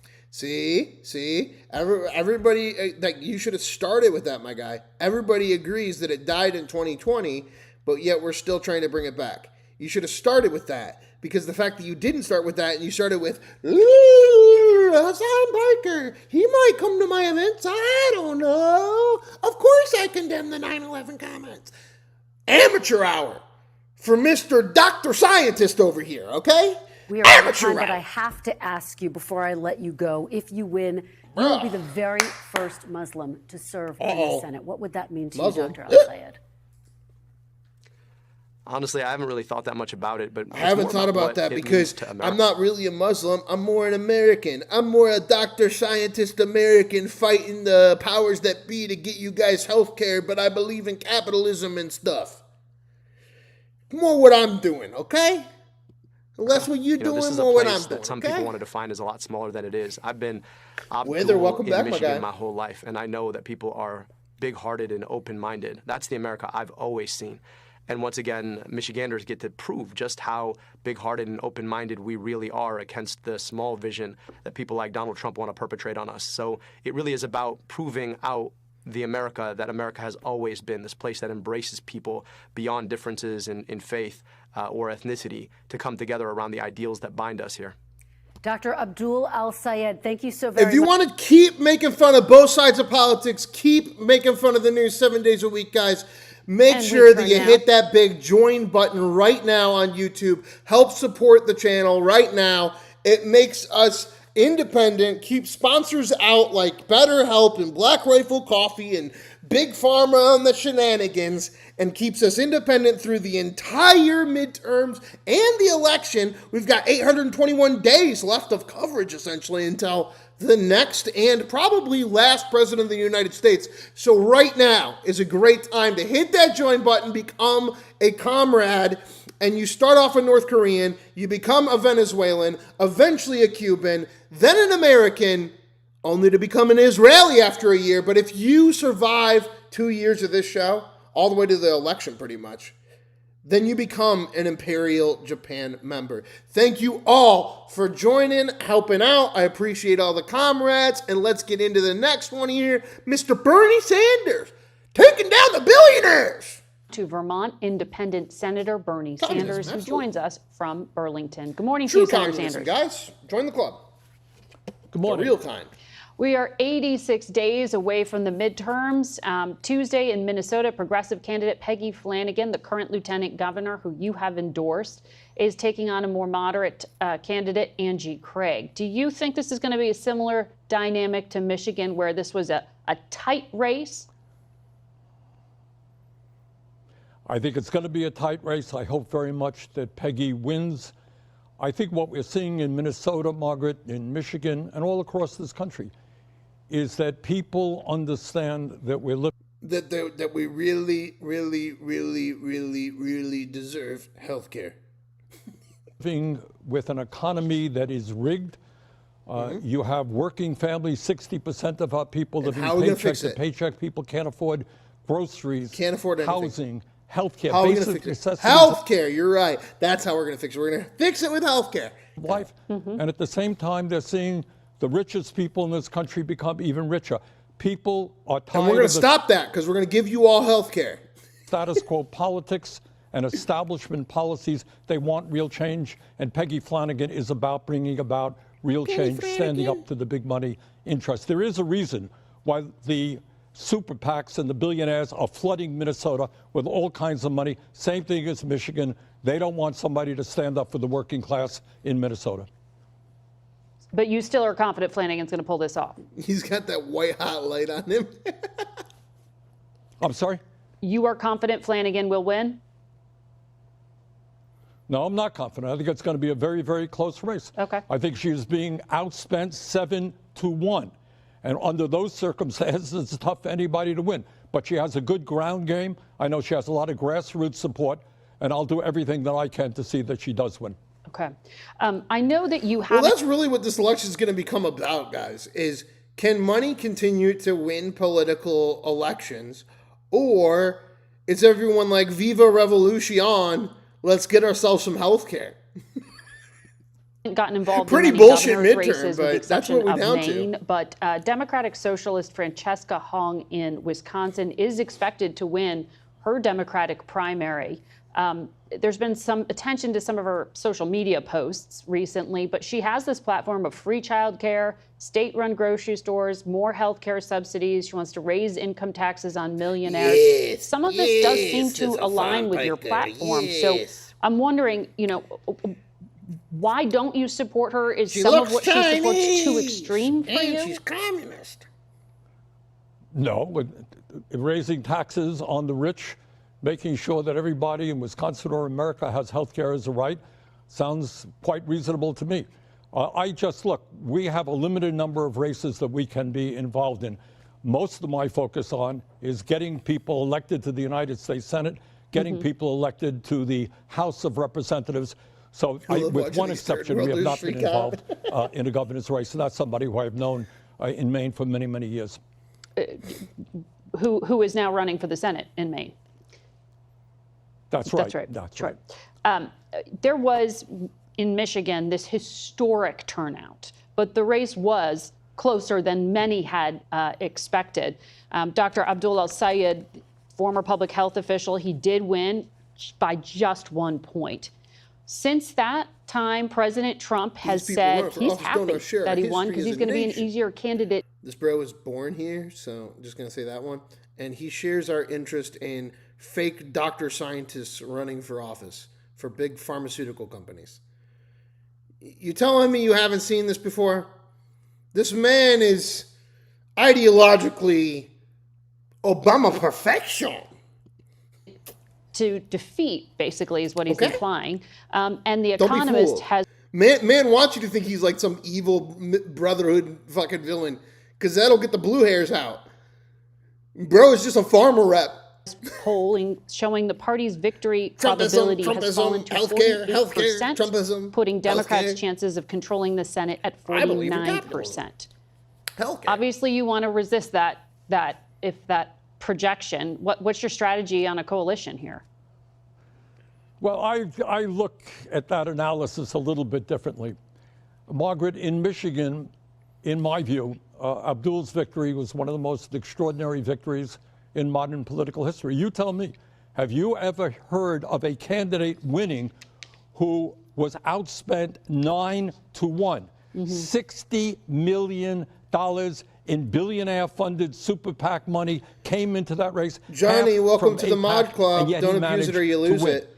Now, I think what we are seeing all over this country, from coast to coast, is that working people are sick and tired of being the only major country on earth that does not guarantee health care to all people as a human right. Everybody They're sick and tired of massive income and wealth inequality. Who believes? Now, I know we don't discuss this much in Congress or in the media, but nobody that I know thinks it makes sense that one man in America today, Mr. Musk, owns more wealth than the bottom half of American society. Who believes that we should sustain and maintain a corrupt campaign finance system where billionaires are undermining American democracy? The reason... Well, because you created the system in which advantaged him that. And no matter how many conspiracy theories you want to build about PayPal, the man collected his fucking check from corporate America the same as you and every other fucking senator. That we're going to win. Because he did his investments better than you? Because he shot rockets off and has self-driving cars? What are we... I'm sorry, he's better than you. The end. It's like going up to Michael Jordan and being like, well, we need more Dennis Rodmans. Shut the fuck up, all right? What the fuck are you talking about? Or Democrat. You're not Michael Jordan. Status quo and you're the Dennis massive Rodman. levels of inequality that exists right now. You have written a letter that was shared with us to Democratic leaders in Congress and the DNC calling for public funding of elections and for the party to prohibit political action committees from participating in primary races. I understand your principled argument here. See, again, it's the same kind of DNC bullshit. Now they're trying to stop people from doing other things. Okay, again, like you're never populist first. At least the RNC just let it run. They let it run 3 times. They gave Donald Trump the fucking RNC in 2015 because of populism. And then they allowed him to rerun again as a sitting president for the RNC, which they didn't need to do versus the DNC. And then they let him win another time the primary and win the DNC. And they're like, the DNC is just a mega cult. Like, the DNC just let America fucking vote for populism. And the DNC just continues to refuse to do that. They fucked over Bernie twice. They fucked over fucking Graham Plattner. They screwed over Jasmine Crockett. They screwed over Pete Buttigieg. They screwed over Hillary Clinton. I mean, during the Obama era, like they've been doing this since since the year 2000, basically.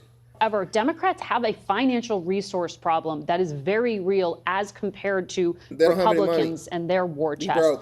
Why would the party disarm? Just looking forward to the WNBA crumbling. I don't know, man. I like the WNBA now. I'm like, let's go, Clayton Clark. Fucking tell them black ladies. Like they playing the politics hard, and it's working. All right, that technical file. Go check out that YouTube short. It's pretty crazy. We're not talking about disarmament. We're talking about within the Democratic primary, not in the general election. The campaign finance system today is corrupt. In Michigan, what you had... I'm not saying it's the men's league, but I am saying there's nothing else to watch in August except for fucking English soccer, and let's not do that, okay? America first. Woo! AIPAC spending $30 million in the Democratic primary trying to defeat Abdul. They lost.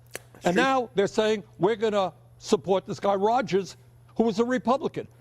So what you are seeing is it doesn't matter whether you're a Democrat or Republican, these special interests, and it's not just AIPAC, it's the AI people, it's crypto.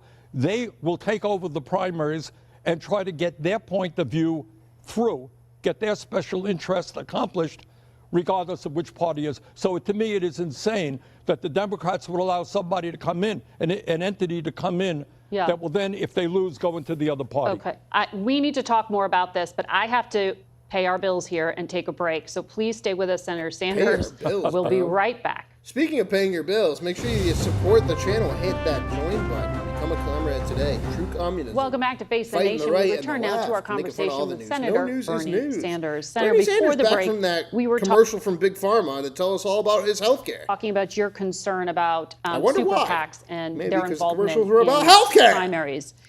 You said you don't want Democrats to unilaterally disarm. Just to clarify, you highlighted $60 million poured into Michigan to defeat Dr. El-Sayed. Half of it came from AIPAC. They are now saying they're going to support the Republican in the general, which you also pointed out. The fact that when they came out with the financial reports and they're like, they have $110 million, but they still owe $11 million. I'm like, okay, it doesn't even matter how much they have in the bank. The fact that they still owe money when they put it on the books.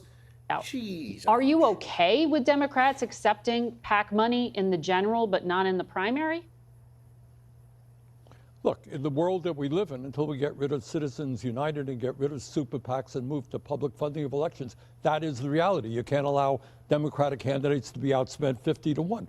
But it is a corrupt campaign finance system, and Democrats can take charge of what takes place within their own primaries right now. General election can't, but within primaries, Democrats can get super PACs out. That's what they should do. I want to focus in on AIPAC in particular, because Dr. El-Sayed campaigned on this platform of cutting unconditional aid to countries, not just Israel. He said Egypt, the country his parents immigrated from, cut it to Jordan, cut it to Pakistan, cut it to Saudi Arabia.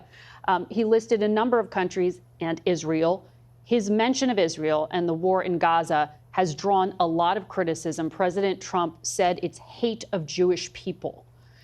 When you speak, I know you are very specific in referring to the right-wing government of Benjamin Netanyahu, the prime minister. Would you advise Dr. El-Sayed and other progressive candidates to speak in a way that doesn't invite as much criticism?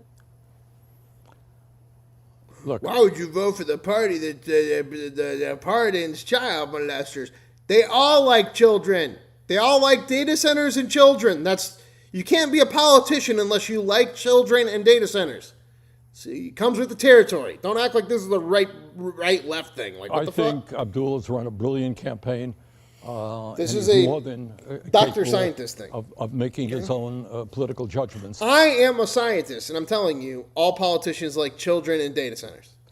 But I think, Margaret, all over the country, people are deeply concerned that when we have so many problems at home, we have people sleeping out on the streets, people can't afford health care, we are spending billions and billions of dollars on the right-wing extremist Netanyahu government, which has done horrific things to the Palestinian people.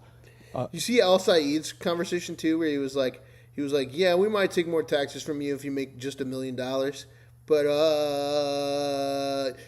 it's going to cost less for your health care. Okay. Many people, experts, including They're myself, save the world with consider what's healthcare, going on there as a genocide. And I think whether If you're only our Democrat, healthcare bills were Republican, cheaper, conservative, progressive, we we would all don't be think safe, that we right? should be continuing to fund an extremist government like that. Some MAGA candidates also make that argument. But this is a real attack line being focused on Dr. El-Sayed in particular. Just call Dr. Alex. He's a scientist, absolutely.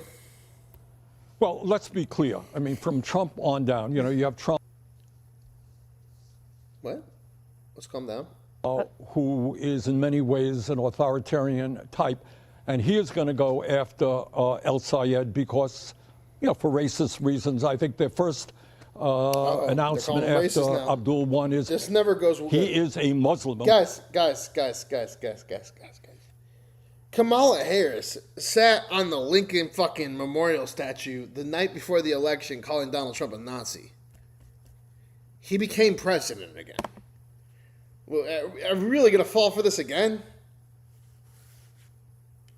Dr. Alex meet Dr. Bernie. I know we both have glasses on. It makes us experts. We're all supposed to hate. We're both scientists. We both are doctor scientists because we both have glasses on. Muslims. These guys have nothing to say. Cannot believe the racism by Donald Trump. Unite the right, guys. We got to stop this racist president. Oh, wait. That's how we lost again. Major crises facing our country. All they could do is appeal to racism.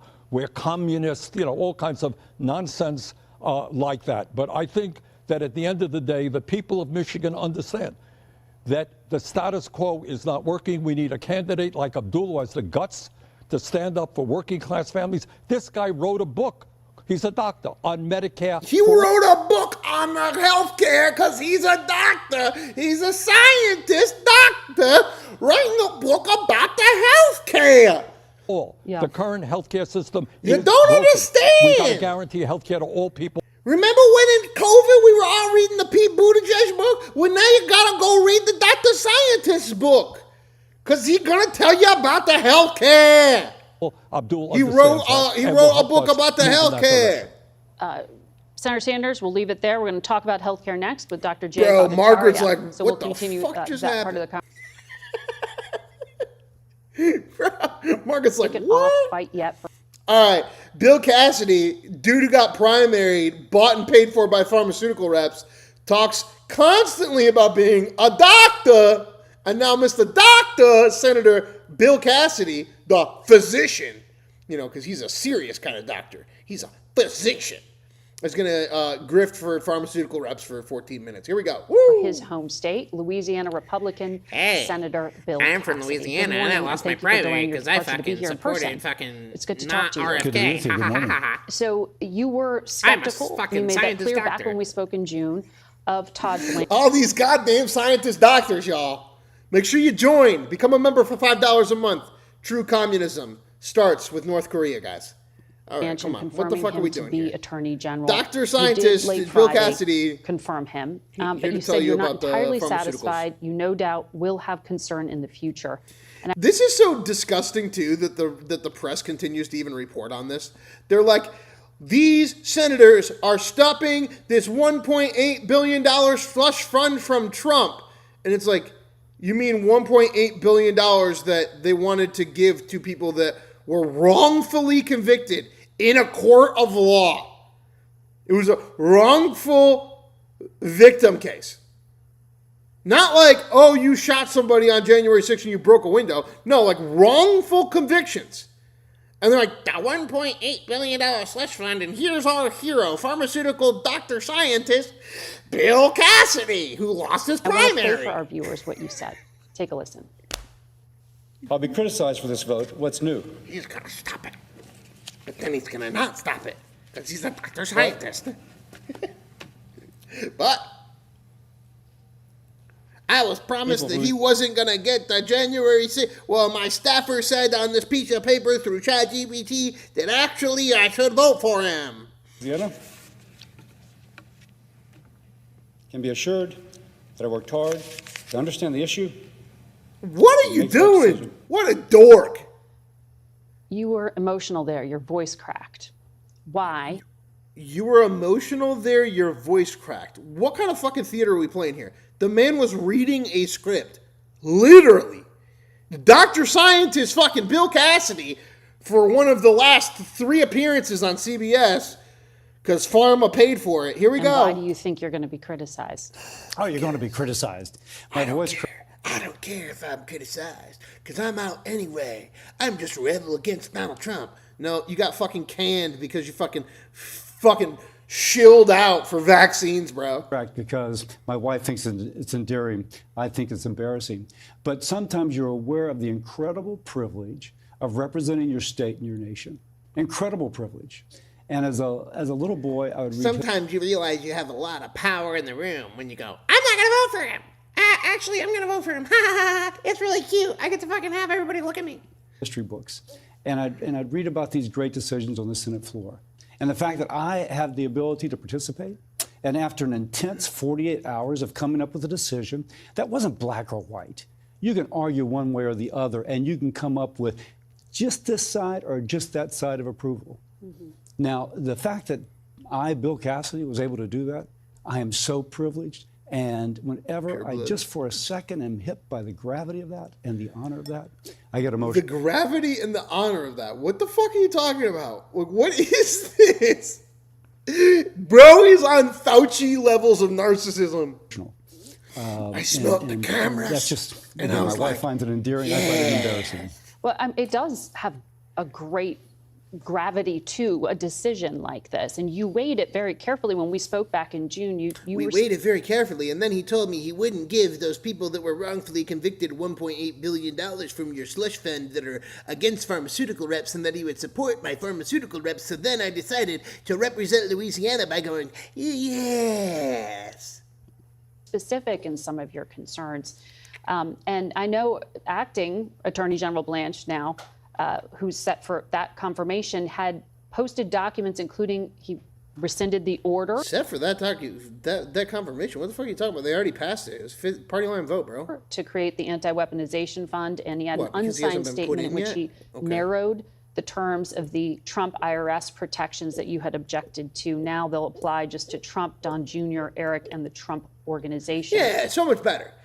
Now only the Trumps get off, and not any of the wrongfully convicted citizens that just got caught up in the disaster. Because CBS said so. Yes, we love this. Yeah, CBS. Senator Durbin, who's the top Democrat on Judiciary, said these new clarifications, they're unenforceable. So a couple things. Again, one more time. If you're looking for a black or white decision here, you're not going to find it. Yeah. This is a gradation of gray. But what I'm told as regards the Anti-Weaponization Fund, if you put it in the context of the political environment, the judicial environment, the process you would have to go back through in order to reinstate, that effectively it's dead. Okay. Now, John Cornyn, a former state attorney general in Texas, was comfortable with it. I'm not an attorney. It took him a while to get there, though. Took him a while to get there. Basically said we can't take his word for it. It took him a while to get there. But the fact that John did was important to me. To a certain extent, I'm relying on others that are bringing me information, and I have to trust them on Why? Why? What are you... Again, you should just be able to tell us flat out what you're after. I'm actually relying on other corporate interests and chills to tell me what to think. No shit, that's why you lost your fucking primary, bro. And on giving his family protection from IRS probes? That's totally wrong. Totally wrong. And so I will go back. This is not a black. All right, I'm going to give you guys pharmaceuticals for. Oh shit! Welcome back. And joining me now is Democratic Senator Chris. Taken off quite yet. Jerry said these new clarifications, they're unenforceable. So a couple. I'm going to give you pharmaceuticals for a few minutes. I'm going to be back in a minute. If you're looking for a black or white decision here, you're not going to find it. This is a gradation of gray. But what I'm told as regards the Anti-Weaponization Fund, if you put it in the context of the political environment, the judicial environment, the process you would have to go back through in order to reinstate, that effectively it's dead. Okay. Now, John Cornyn, a former state attorney general in Texas, was comfortable with it. I'm not an attorney. It took him a while to get there, though. Took him a while to get there. Basically said we can't take his word for it. It took him a while to get there. But the fact that John did was important to me. Yeah. To a certain extent, I'm relying on others that are bringing me The other guy information. said that the other guy said that it was good, and I'm out of Congress anyway, so the corporate shills said it was good. Trust them on that. Not everything, but some of that. And I trust John on that. And on giving his family protection from IRS probes? That's totally wrong. Totally wrong. And so I will go back. This is not a black or white decision. That is wrong, and no American should be targeted. You know what this should have been? This should have been, you need to condemn that fucking 6.5 hour Ghislaine Maxwell interview you did, and you also need to put her back in a normal prison. That's what we should have been advocating for from Todd Blanche. Not fucking, oh, well, the citizens like Ashley Babbitt and her family and stuff, we want to make sure they don't get money. Only Trump gets money from the government, not Ashley Babbitt. Ashley Babbitt's family doesn't get money. Only the government gets money. See? We fixed it. Our PSYOP worked. No we didn't American pay should for the be PSYOP, guys. It's all okay. Pharmaceutical rep said so. I'm a doctor of science. And that, Trust frankly, me. almost weighed to vote no. Mm-hmm. And you're just hoping you had to accept it in the end. OP talks about hating communism while begging strangers for money on the internet. How fucking sad is this, guys? No, hit that join button, guys. Become a comrade. You start off as a North Korean. We're doing true communism here. I support communism as long as communism gets better help and Black Rifle Coffee off of your news network and allows you to say whatever the fuck you want and make fun of the news 7 days a week and look at it like it's wrestling, because it basically is. Help support the channel. Hit that join button right now today. Become a comrade and help support true communism. This guy thinks he's getting somewhere. Like, I don't understand what I'm doing. Like, I know I am a beggar, and I need you to give me the money for the begging, for the communism of the news. All right? We're doing communism news here. All right? Sorry. The end. Let's look at the positive. There's three aspects to the Attorney General. Living in Canada. The Attorney What? General is supposed to give advice to the President, supposed to run the Department of Justice, and is supposed That's to make not communism, that's memberism. Fuck. Plumbsters. God. sure that the I don't U.S. know, man. attorneys What's nationwide are doing their memberism? job. Mm-hmm. It really weighs strongly Is it in the this the favor when I amount of speak members? to my U.S. attorneys Like we in all have Louisiana. voting powers? And I No, spoke because I control this shit, y'all. This is fucking communism. You're giving me the money, and I'm controlling what you guys do. This is not a we all get equal rights voting shit here, okay? This is you fund it, and then I take that money and I feed my fat ass, and I continue to give you the news 7 days a week. There we go! WWE style, absolutely. And they said, listen, we have calls once weekly between our office and DOJ. And they give metrics for our prosecutors, and each Todd individual Blanche this prosecutor weekend. And then is he weighed said, no more J6, I won't give the 1.8. And then someone in the back of the crowd with a Jeff Hardy jersey on was like, Epstein Files, Ghislaine Maxwell. And then we took her out. on that metric.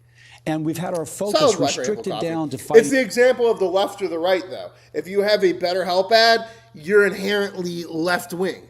If you have a fucking Black Rifle Coffee ad, you're inherently right-wing. There's certain things that you then have to support or lean towards. By becoming a member, you help the channel not have to lean towards shit. We just make fun of everybody and all these dildos on the screen. Violent crime, human and drug trafficking, and going after fraud in programs like Medicare and Medicaid. And if I need extra resources to bring a case on home, Venmo or other apps to spare for food. Again, Kimberly, I explained this. This is communism. This is not beggarism. This is not some kind of fucking constitutional, democratic, whatever. You're not allowed to ask for money. Only I'm allowed to ask for money in this communist news network, okay? we do it. And if That's there's how a drug communism kingpin, works. we get Only the resources to go after I them. have the power And our to seize morale the is means up, not despite the accountability, because of the accountability. News. Now, if you want a DOJ which is actually doing its job, you need stable rap leadership, shill, and you I got need you leadership one which is right here. effective. And in that which is making the greatest difference in my life and your life and the American Newsom is people's a life, demolition rat. there's a lot of positive things to say about Todd Or maybe Blanche. he's a demolition And you artist. are confident that he will uphold the Why'd you Constitution with remove the the artist upcoming from the elections? demolition? There are Democrats saying he may not. Well, of course, there's always this existential anxiety. Yes. But I am as confident as you can be about the future. You are. Yeah. I cannot predict the future, and this is not a black or white decision, but I'm confident on that. I want to ask you about something that's come up in the news recently. On this program, we have talked extensively about the really concerning rise in anti-Semitism in this country. Yeah. There have been remarks in the past Jew few on days Muslim. from some of your Republican hate is colleagues that do seem nutso. hateful about other religions, specifically about Dr. Abdul El-Sayed in Michigan, who just won that Democratic primary. Senator Tommy Tuberville said, Democrats just voted to send a terrorist to the Senate. He's a radical Islamist. no. Nancy Mace said every single Muslim holding public office in America is a Trojan horse and a threat to both national security and our republic. We refuse to be silent. These are just two of these statements. Are you comfortable here? Does your party need to condemn? So you know how condemn. We're the media. Condemn. So if you like the three Democrats we just listened to on the 5 news programs today, they were like Hasan, Piker, condemn, and now they're like over here with the first Republican, and they're like, "Are you ready to condemn? Are you ready to get me off as mainstream media and let me blastoids myself? Condemn. Margaret doesn't use a Hitachi, she uses a condemnation wand. And that condemnation wand blasts her into a different universe whenever anybody condemns on her program. Condemn! Language like this. I can do language like that. Oh, you just fucking, she's wet all over the place. You just fucking dropped it. She fucking broke her water, yo. It's not to say that. Let me just stop. So wet. The Muslims that I typically work with are doctors. Whoa. You're working with Muslims now. Uh-oh. Yes, you condemned, but now you're a Republican working with the Muslims Oh, no. Working in a remote area of Louisiana, who otherwise would not have a physician unless Dr. Muhammad actually agreed to move there and be their doctor. Or she is the professor teaching students something positive. Who needs money on Cash App for food? This is not, communism comes to me. You join and it comes to me. You become a North Korean. I don't feed you. You give me $5. I feed myself. Communism. Become a comrade. So join today. Every community. We're not asking. We're not peddlers. Every community has. We're not peddlers. I'm the beggar. This is communism. The money goes to feed me. Not you. Apple. And every community has those people. My gosh, weren't they wonderful people? Now, my exposure has been to the wonderful people. I condemn those statements. You're making me so wet, Mr. Bill Cassidy. As an individual. If somebody's awful, they should be treated as awful. But we shouldn't treat everybody as awful because somebody with whom they're identified may be awful, if you follow that. I do. Yeah. Thank you for your clarity on that. I want to ask you about Social Security, something I know you've been trying to work on here and reform. It's an emergency. If you look at the Social Security Board of Trustees, they say it's going to be insolvent in 6 years. 70 million beneficiaries. Can I have some money? I like money too. Again, guys, the money is for me, not for you. You hit the join button and you become a North Korean, and then I don't feed you. This is what communism is. I don't understand, how you guys don't understand. This is what we're doing. This is the DSA. This is how we do these things now. You all give me money. I do whatever I want with it. End of story. Communism.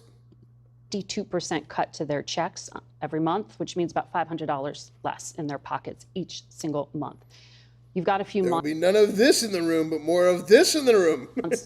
What can you get done? So we're trying to get something done. We were trying to set up true communism. You're getting it. By which the Senate would invite the House to join. My poll vote, neither of them?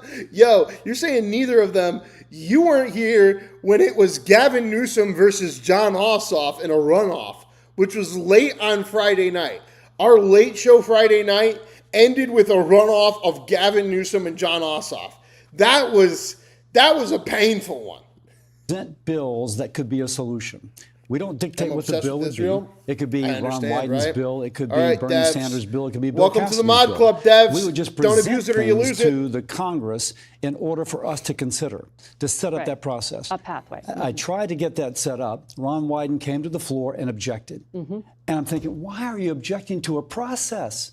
It could be your bill that we choose. Why are we objecting to wasting a bunch more money on a process? Come on. I'm a doctor scientist. Trust me. Why doesn't Congress do its job? Congress wants to be political. We're always angling to try. Your job, Congress, is to pass laws, sir. You write the law and pass it. Executive branch goes, yeah, nah, yeah, nah.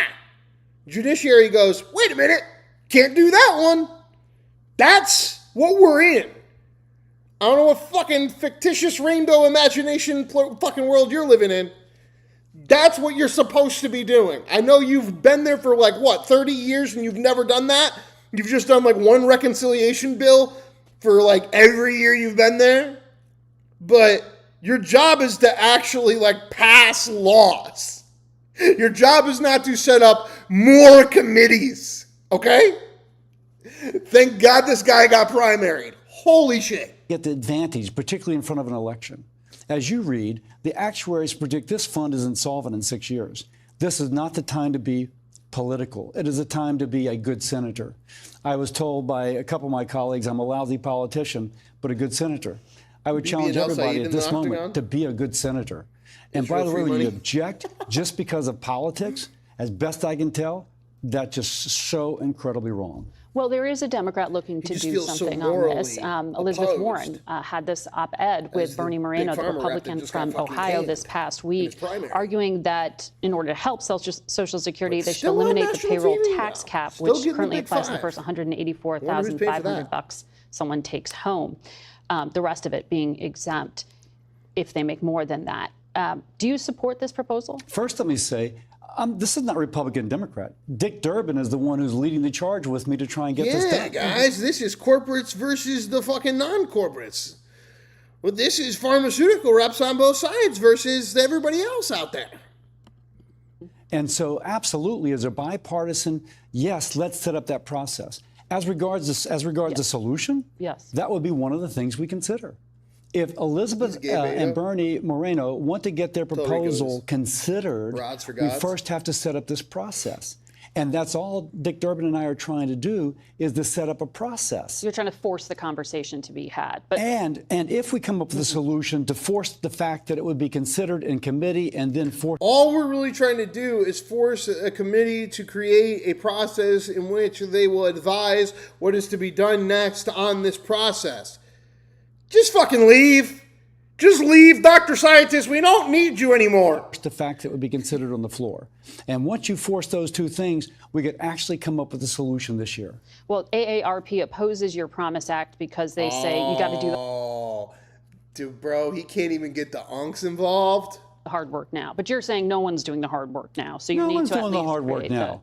And by the way, when I said to AARP, would you accept that we would do this if it wasn't a commission? They don't like commissions. If we come up with just senators and representatives? So the AARP said, we don't like the bureaucracy. And you said, come on!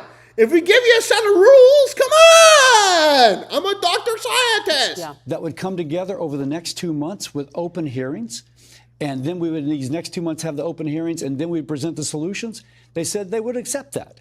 And so that's what we came up with. But how do you get Bernie Moreno's here? Okay, you're here. But how do you get other Republicans when President Trump has campaigned on a promise not to touch Social Security, and you have these midterm races? So implicit in your kind of question is that you're going to cut benefits, that you're going to do something harmful. That's not. Well, he said he won't touch it. That's not on the table. What if you touch it and you... American Muscle 69 is hacking into our systems as we speak. He says, the malware protection is weak. Did you know your location is active, by the way? This motherfucker, we need to send him to Joe Rogan. He's going to hack our systems. I think the president would touch guess, that. He's going to find out that I'm in actually increase benefits Austin, for some. Texas. I think the president would touch that. But by the way, Congress should be acting independently. Did you know that geotagging for your live stream attached to your YouTube is on? Yeah, I fucking turned it on, you dumbass! Independently of the president. The president is not Congress. And so we should do our job, and we should step forward, no matter your party, put politics aside. As you've said, though, Congress sometimes acts like an appendage of the president. Which is wrong. But do you have any agreement from leadership of your party that they will take this up? And by the way, that's what we were voting on. Let's set up a process by which the leadership would be forced to consider the solutions put forward, and any senator could replace a particular solution with their own proposal. It would be the way Congress is Don't like bureaucracy? How about new bureaucracy? supposed to work. So you would be open to things like raising the retirement age again? And CBS is like, I'm listening. I'm not predicting. One, that is not part of my plan. I'm listening. Gutsy, welcome to the Mod Club. Don't abuse it or you lose it. Re-referencing the rules for our mods, guys. Make sure that you double tap, hit that like button, hit subscribe. Remember, mods, only 5-minute timeouts for any reason. Other than 5-minute timeouts, only 24-hour timeouts, and the 24-hour timeouts are for breaking one of 3 fundamental rules. Spamming, billboarding, which is the saying random shit over and over again, or death threats. You don't want to be prescriptive in the solution. You just want the process. Yes, but I have a plan, and we don't raise the retirement age in my plan. But that said, somebody else may have a plan that does that. What's that? This is the sovereign wealth fund. Goddamn, guys! I think I found my first T-shirt. I think I'm gonna make a Dr. Scientist T-shirt. Plan you had with Senator King. I think that's our first show T-shirt. Is the Dr. Scientist, and you put $1.5 trillion in it, and you allow it to grow with the economy. It's what the Canadians do, the Norwegians do, the Japanese do. It's what the U.S. government does with the Federal Railroad Retirement System. When you do that, the growth in the economy takes care of a lot of the problem with the debt. Is anyone at the White House listening to you? So Howard Lutnick actually spoke. Wow, the guy that brought his kids to school for the first time ever on 9/11. Howard Lutnick, the guy that lied about going to Epstein's Island, and then you find out he actually went there and brought his own children. You know who's actually at my side? Howard Lutnick. Notorious pedophile and 9/11 escapee. And he and Bassett and others. But Howard Lutnick in one of our Republican lunches spoke what do you about know? how such an investment fund could be used as Google uses it and others use it to meet future obligations. And so certainly they've entertained it. And why? Like, whenever you talk to somebody who does this sort of thing, they say, like, why aren't we doing this? Right. Well, I want to talk about this as well with Senator Sanders, who we have later on in the program. I want to ask you about something you have raised, was concerning to you back in June when we spoke. You had a really tough exchange with the president over the Iran war, and you said you were not getting enough information at that time. You got a private briefing. You were giving them some space. You got your special Fauci treatment. He's like, yeah, and now that the Dr. Scientist has gotten his special treatment, I feel very good about educating the president to work on the diplomacy. That's all collapsed stuff. now. We are back in hostilities. Does the president need to deliver to the public some explanation of what is going on? Yes, I think he does. J.D. Vance came and spoke to the Republican lunch and did a good job of explaining the perspective as how to go forward. Okay. And someone said, not me, someone else. And remember, you should trust him. He's on the health committee, and he's a Dr. Scientist. J.D., the president needs to give that same message to the people. And J.D. said, well, the president has. Well, he may have, but it's being kind of overwhelmed by everything else being said. And so I think the president needs to come out and speak forcefully on what the path forward is. Let's get there, 75 likes, let's go. At some point, it may be that path forward works or not, but at least there needs to be that dialogue with the American people. Can you explain to us what that path forward was that J.D. Vance explained to you? The Vice So President? I'll do my best to continue to put economic pressure, for example, by blockades, upon the Iranians that will cause them enough discomfort that they will actually come back to the bargaining table. At the same time, continue to get... Yeah, they just gave you their list of demands, and it's asking for war reparations. Bro. Time to leave. It's time to just get up out of the seat and just say, I'm sorry, I don't need to talk about whatever. I don't want to speak for the private meeting we had. Just something, anything. Get the fuck out of here. The pharmaceutical reps are screaming, leave, CBS. Oil through the Strait. You almost got out. JD points out that oil is $80, more than the 60 it was at the start, but a lot less than it was at 110. So about those war reparations on their last And so offering? we are having success getting oil out of the Strait. And that success blunts the effectiveness of what the... Yeah, if Lutnick didn't talk, no one would have noticed him either. Facts. And let's just put this out there once again for anybody that needs to understand. Got to get rid of Kash Patel still. Got to get rid of Howard Lutnick still. Are there any others? I would say Todd Blanche as well because of that weird-ass interview with fucking Ghislaine Maxwell that he did. Okay? Everyone else pretty much were good. Like, we got rid of Kristi Noem, got rid of the dog shooter, we got rid of fucking Pam Bondi. What the hell's the Dan guy that was with the fucking cross-haired guy? We got rid of him. He went back to his podcast. He was like, enough of this Cash Patel fella. But we gotta get rid of them two still. Got two left.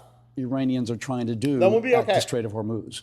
But that continued economic pressure, Optics while on them. alleviating the pressure on the West, as well as continued selective operations, is part of a long-term strategy. It's not something that ends it tomorrow, but something which gradually brings it to a close. So this is really sort of an extended, open-ended hostility situation. I won't speak for JD, but I do think that, again, everybody assumes that something's going to start and end. Right. But we've been with the Iranians now for 47 years. And I think their point is that this is a continuation of that policy by other. Their point is, if we can kind of stop them from eating, maybe we can fucking... Nope. Their latest offer was war reparations. They're blacker than ever. Senator Cassidy, thank you for joining us today. Thank you, The Iranians are blacker than ever, and guys. joining me now is Democrat. Okay, we got Mr. Chris Murphy says that he'd support a bad deal with Iran because war needs to end. Democratic Senator Chris bro. Murphy of Connecticut. Senator Okay. Murphy, welcome back to Meet the Press. Yeah, great to be with you. It's great to have you. Let's talk about what happened in Michigan. You actually endorsed in the Michigan primary Mallory McMorrow. She ended up dropping out about a month ago, and you waited until after Abdul El-Sayed won to send out a tweet saying you endorse him. Did you misread where the Democratic electorate is? Oh, I endorsed Mallory because she's a longtime friend. She and I have worked together very closely on anti-gun violence measures. But I'm really excited for Abdul's win. He is a candidate that is running on some simple ideas. Corporations have too much power. Workers have too little. Our Got that politics Connecticut are haircut. rigged. That's why prices are so high. Donald Trump's corruption should be unacceptable, and the Senate should be a place that ends it. That comb over should be unacceptable. So I Fuck think that you'll see one up, guys. a God lot damn of it! God my damn it! colleagues in Such a Michigan. good I'll joke, be there too! supporting him because he's presenting a strong contrast with a candidate who is pro-corporate, who is pro-Trump, who is pro-war. I think he's going to do incredibly Okay, we're going to well. leave it run. We're going into the runoff, guys, for hour 3. Stay with us. Double tap. Hit that like button, guys. Confidence about Medicare back for all. with Do the you runoff think for that hour could 3 in a pass second the here. Senate if Democrats do in fact win control? Yeah, I don't know. But I think what I do know is that people are sick and tired of the status quo on health care. They are sick and tired of pharmaceutical companies and insurance companies having all the power. And they have that power because our politics is rigged. I have supported a Medicare for all idea in which everyone would get to choose Medicare if they wanted. But I think both of us believe that the current system is rigged to benefit the big healthcare insurance companies and that everyone in this country should have access to the Medicare plan. Every business, every individual. And if Poll they did, starts now. I think we will Hour find 3 us starts better now. and cheaper healthcare. And the only reason that they don't have that access is because our politics are bought off by those insurance and drug companies. Let me ask you about the race moving forward, because as you know, Dr. El-Sayed narrowly beat Haley Stevens, and now he's facing off against former Congressman Mike Rogers, who is making a clear play to try to win over some of those voters, some of those Democrats, independent voters who did not vote for Dr. El-Sayed. Take a look at this ad.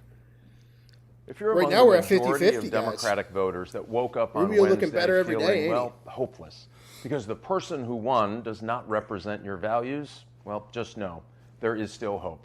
Michigan deserves a senator who is ready to sit with you, hear from you, and represent you.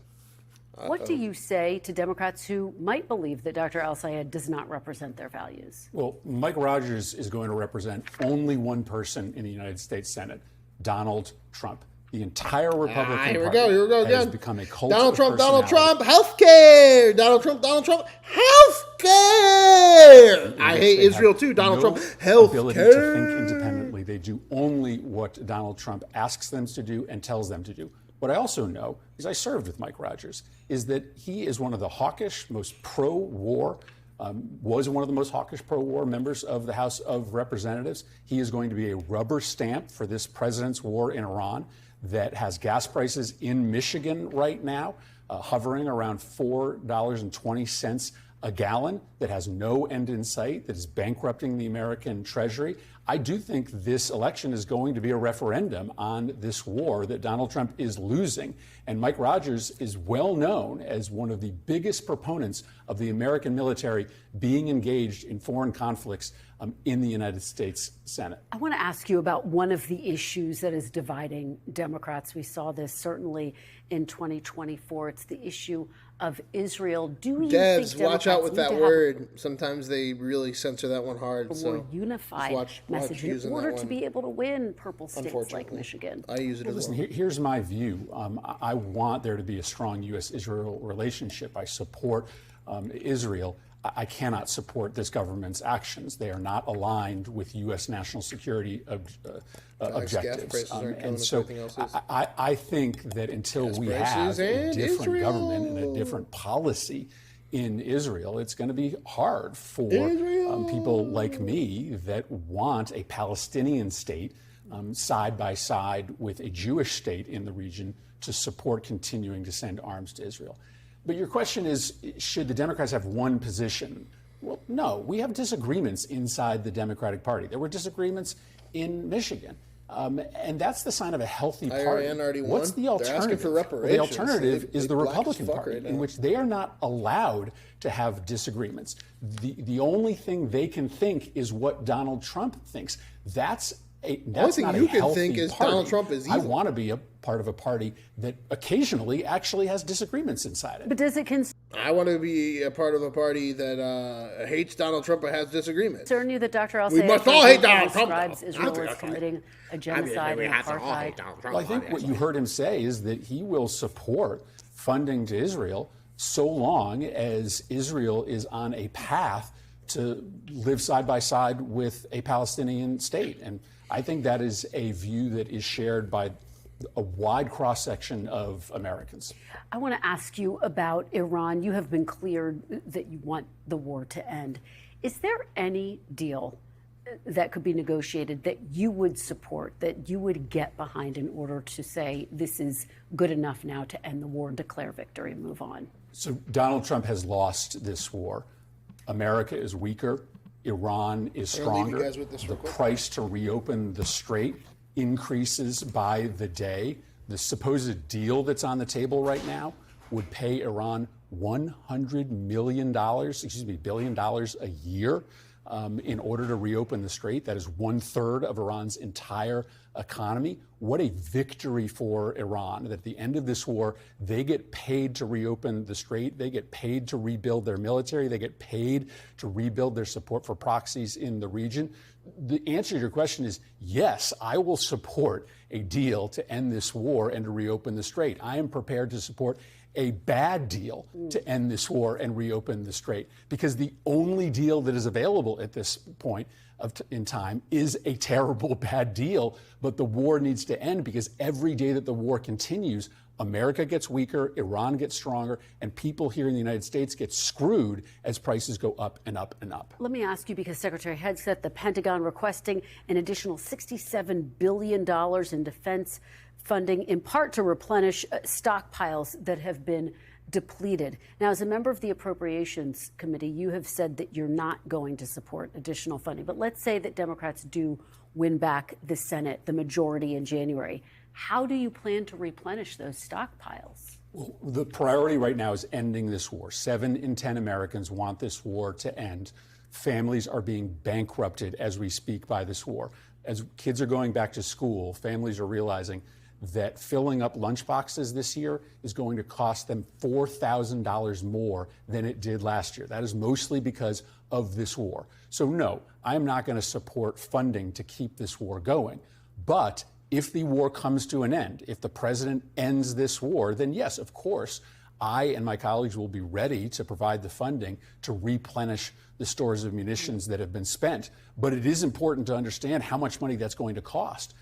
We have used up almost all of our interceptors, the majority of our Tomahawks. we have put the United States in a dangerous position. We've allowed Russia and China to imagine things that they couldn't have imagined earlier because of our inability to defend ourselves and our allies. So the priority is ending this war. And no, I'm not going to support additional funding. And I don't think my Democratic colleagues are going to support additional funding to fund a continuation of a war that is destroying American credibility and destroying American families. All right. Senator Chris Murphy, thank you so very much for being here. We really appreciate it. Thank you. We thank you for watching, and remember, stay updated on breaking news and top stories on the NBC News app or watch live on our YouTube channel. And joining me now is Republican Senator Jim Banks of Indiana. Senator Banks, welcome to Meet the Press. Thank you. Good to be with you.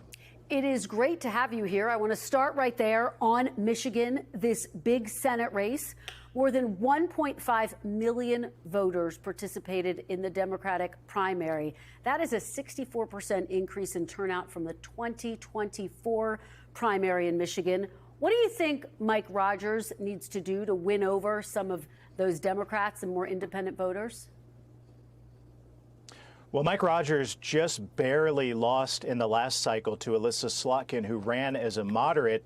And what you just heard from with Dr. Abdul El-Sayed, you just heard from the most extreme socialist-leaning Democrat candidate in America. That's why Chuck Schumer did everything that he could to block El-Sayed from winning the Democrat primary. This week you had Democrats scrambling. You had prominent Democrats like the former press secretary to Jill Biden endorse Mike Rogers. Julian Epstein wrote that Democrats have lost their moral authority by nominating El-Sayed. Mike Rogers is already building a strong Democrats for Rogers a group with momentum to pick up those voters. And let me say this, I grew up in a union factory household, the son of a factory worker, not far from Michigan in Fort Wayne, Indiana. Those factory workers and their families are not going to vote for El-Sayed in his extreme positions. He can try to erase everything that he said during the primary about abolishing prisons, defunding the police, his attack on a lot of the policies that make those factory workers' jobs possible. He wants open borders. Those families just want to raise their kids and keep them safe.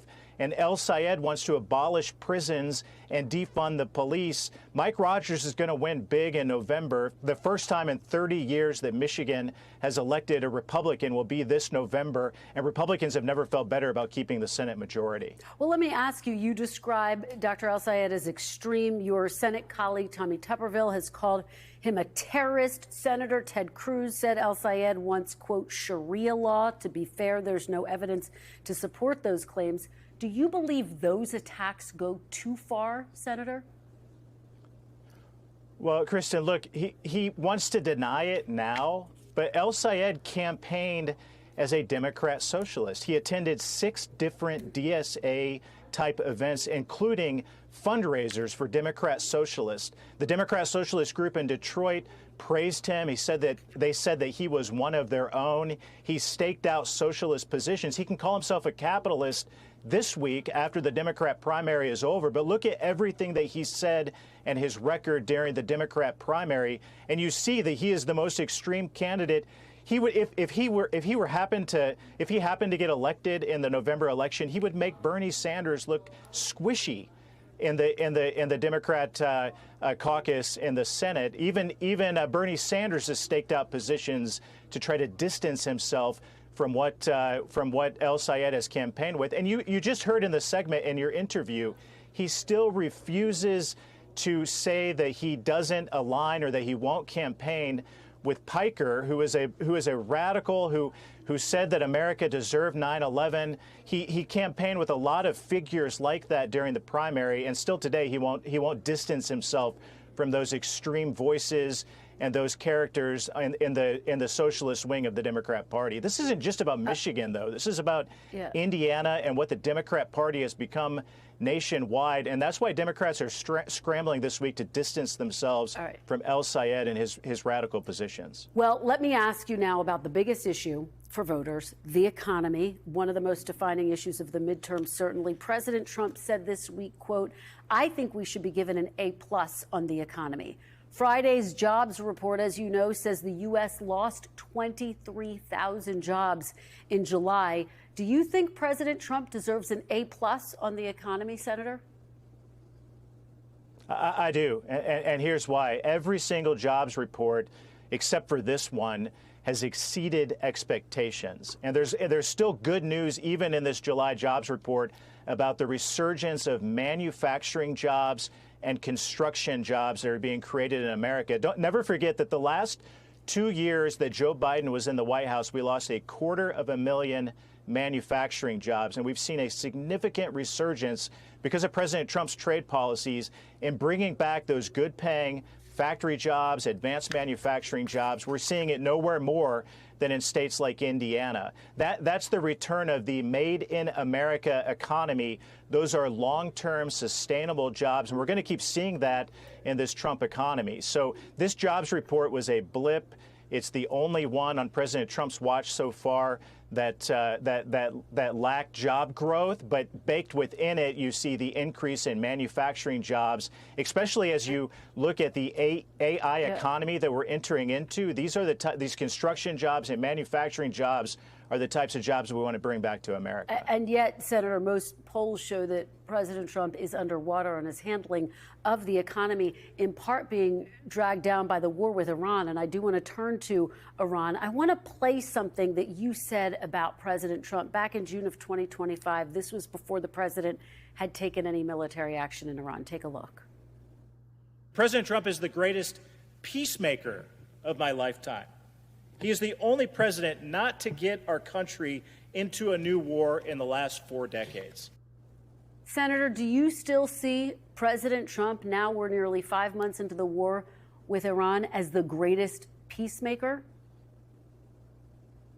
I do. His legacy is going to be largely wrapped up in ensuring that Iran never has a nuclear weapon. I do not want my kids to grow up in a world where Iran has a nuclear weapon that will be pointed directly at the United States of America, at our troops abroad, at our allies.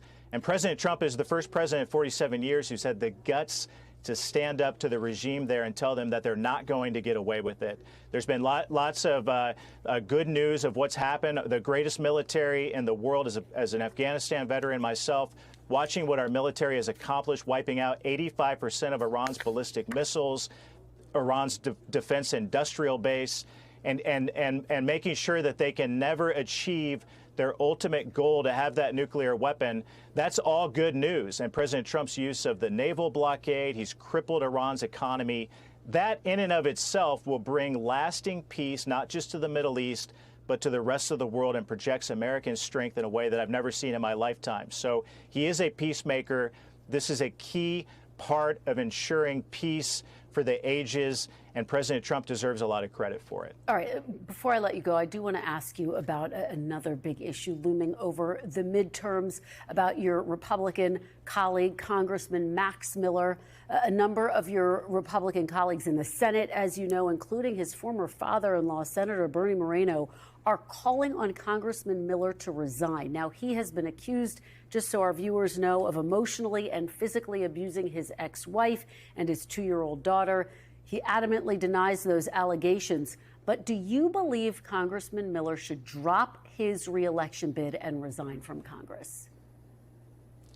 Well, the allegations are deeply troubling, and I know I served with his father-in-law, Senator Bernie Sanders. I know everyone involved, and it's heartbreaking to see all of this play out publicly. The allegations against him are terrible, and if he's endangering a seat in Congress as we're trying to keep the majority in the House, and he should drop out if he's endangering that seat. He should drop out because of the allegations against him. So, but at the end of the day, it's heartbreaking to see when kids are involved, something like this happen, and I want to pray for his family, all those involved, especially the children, and hope that justice prevails in this case. And just to be very clear, Ohio Senator John Husted also calling on him to resign. Are you saying you believe he should resign? It sounds like that's what you're saying. Well, if the allegations are true, and watching this play out publicly, of course he should resign. I live in Indiana. This is a race in in northern Ohio and the other part of the state. I don't know enough about the political dynamics, but I've watched the allegations. They're deeply troubling, and I pray for all involved, especially the kid, and hope that justice prevails in this case. Senator Jim Banks, thank you so very much for your time. We really appreciate your joining us this morning. Thank you. We thank you for watching, and remember, stay updated on breaking news and top stories on the NBC News app or watch live on our YouTube channel. Hey guys, it's me again, and usually at this point I've already made like 2 or 3 other videos about why I got suspended on Twitch, and I've been farming this a lot, but unfortunately something that has nothing to do with Twitch at all actually took precedence over this, and that's why I haven't really made any comments or said anything on anywhere about any of this. And so first part of this video is going to be talking about that, and then the second part is going to be talking about the Twitch suspension. I got suspended for 2 weeks. I'll probably try to appeal it, see if I can get it down to a week. We don't really know. If not, maybe I'll stream on Kick or something. Maybe I'll just take a vacation. I'm not really sure. I haven't decided yet. But anyway, that's the TLDR. So about 3 or 4 days ago, because the day that I got suspended, I actually didn't even go live. Now, why is that? Well, it's because the day before that, I had a health symptom that was identical to my dad's health symptom before he was diagnosed with pancreatic cancer. So this, I got really upset. I was freaking out. And so I'm laying in bed, I'm fucking petrified, I am like panicked, I'm looking things up online, I'm messaging people, I eventually go to the emergency room and I go through all of this, and I don't want to get... I need to pull this back, I need to hear this, I need to hear what's going on! Oh wait, I already got that first minute, let's just keep going. I had not been on my computer at all in like 24 hours, right? Because I was so stressed out and upset about this, all I could do was just lay down, and I didn't know, like, am I dying, is there something wrong with me, right? And so I look at, and I see the reflection, like this is just stupid, but like I can see the reflection of this monitor from this monitor, and I can kind of see like, are there new messages? And I saw that there was like a post about like a tweet, and I'm like, I just had a feeling that I was getting suspended, right? I just had a feeling, and I looked and I got suspended, and I was like, this is the first time I got on the computer. I'm like, well, how long is it? I said 14 days. I said, thank God. Right? Thank God. I'm around 2 weeks. That's how I feel whenever this right? So, and honestly, that's the way that I felt. Like, I wasn't really even stressed out or upset about it. I'm still really not. I mean, it is what it is, right? I mean, Twitch is fucking retarded. Way worse, man. What do you expect, right? But anyway, so all this happens, and I immediately just got off the computer. I didn't really think about it, honestly. So because I was so worried about this health problem, then fast forward to the following day, I talked to a couple of people that I know that I could ask about this, and I get one person. I go and I finally go to the emergency room after talking to one doctor, and they looked at everything. They basically said, calm down, retard, it's okay. And I'm okay. I'm okay, especially this morning. These symptoms have totally gone away. If you want me to be honest, like just completely, like 100%, like just transparent, I'm still worried. I am. I'm 36 years old. I have had really no health problems ever in my entire life other than my teeth. And I see all my friends that are like, now they have this issue, now they have that issue. And it's like, when is it going to be time? My mom used to always say, and this would always upset me, but it's true, something's going to take you home, right? And it does really scare me a lot. And I, like a lot of times I like to think of myself as being above that, right? But whenever you're faced with it, I realized that I was very much below it. I was extremely scared. I was very upset, and I was really worried. And so I've been dealing with that for the past about 3 or 4 days. And now that it's at least partially resolved, I'm probably going to get a follow-up appointment and have, like a bit more like testing done about this to make sure that I'm okay. But otherwise, like that's pretty much the reason why I didn't make any comments about it. I was just so preoccupied with that, like I just didn't really even give a fuck about Twitch, right? I mean, it's funny how, you can have something that's like, one of the biggest parts of your life, which is like my stream, and then like something else can happen, and it's like the other thing just doesn't even exist anymore, right? It's a very, very weird paradox of life. But anyway, so that's pretty much what happened with me, a couple of days ago and a few days ago. That's why I'd even taken a day off that day. And so, this happens, and I'm like, oh, wow, I'm such a relief. Now I don't have to feel bad about not going live, right? And so, anyway, I I got suspended for 14 days. That's what happened. Again, wow, a 36-year-old man has a health scare. This has never happened before in the history of humanity. But that's pretty much what it was. So anyway, the second part is going to be about why I got suspended. So I got suspended because and just to add some context, because this has been very editorialized on the on Twitter and everything like this. Let's figure out what's going on what I here. said was that so Ceuta, which is and a little bit of geography here. So Spain is like on the top of the Mediterranean Sea. Strait of Gibraltar is like right here, Spain, right? And so underneath that is Morocco, and in the very, very tip of Morocco, there's a city that's owned by Spain, and it's been owned by Spain for hundreds of years. This isn't like something that's new. This isn't like a recent occupation. This has been going on for since before like the it's like the Ottoman Empire time days, right? I don't know. I remember reading the date that it happened, but it was like literally hundreds of years ago. So they've had this city. It's called Ceuta for a long time. City has a population of about 80,000 people, and 40 to 60,000. Obviously, just by the nature of this, it's not really verified how many. This chat was promised to me 3,000 years ago. Random migrants just all came over in about basically 1 day's time into this small city. Now, this is, in my opinion, like in any other point in history, this would be viewed as a military invasion because, of course, the overwhelming majority of these people are military-aged men. And so... Look at Bob. Bob is such a dweeb. Bob says, no people were banned on private apps for spreading misinformation, and that hurts people. But I guess people should have injected disinfectants? And then he has to put in parentheses, JK. I hate having to...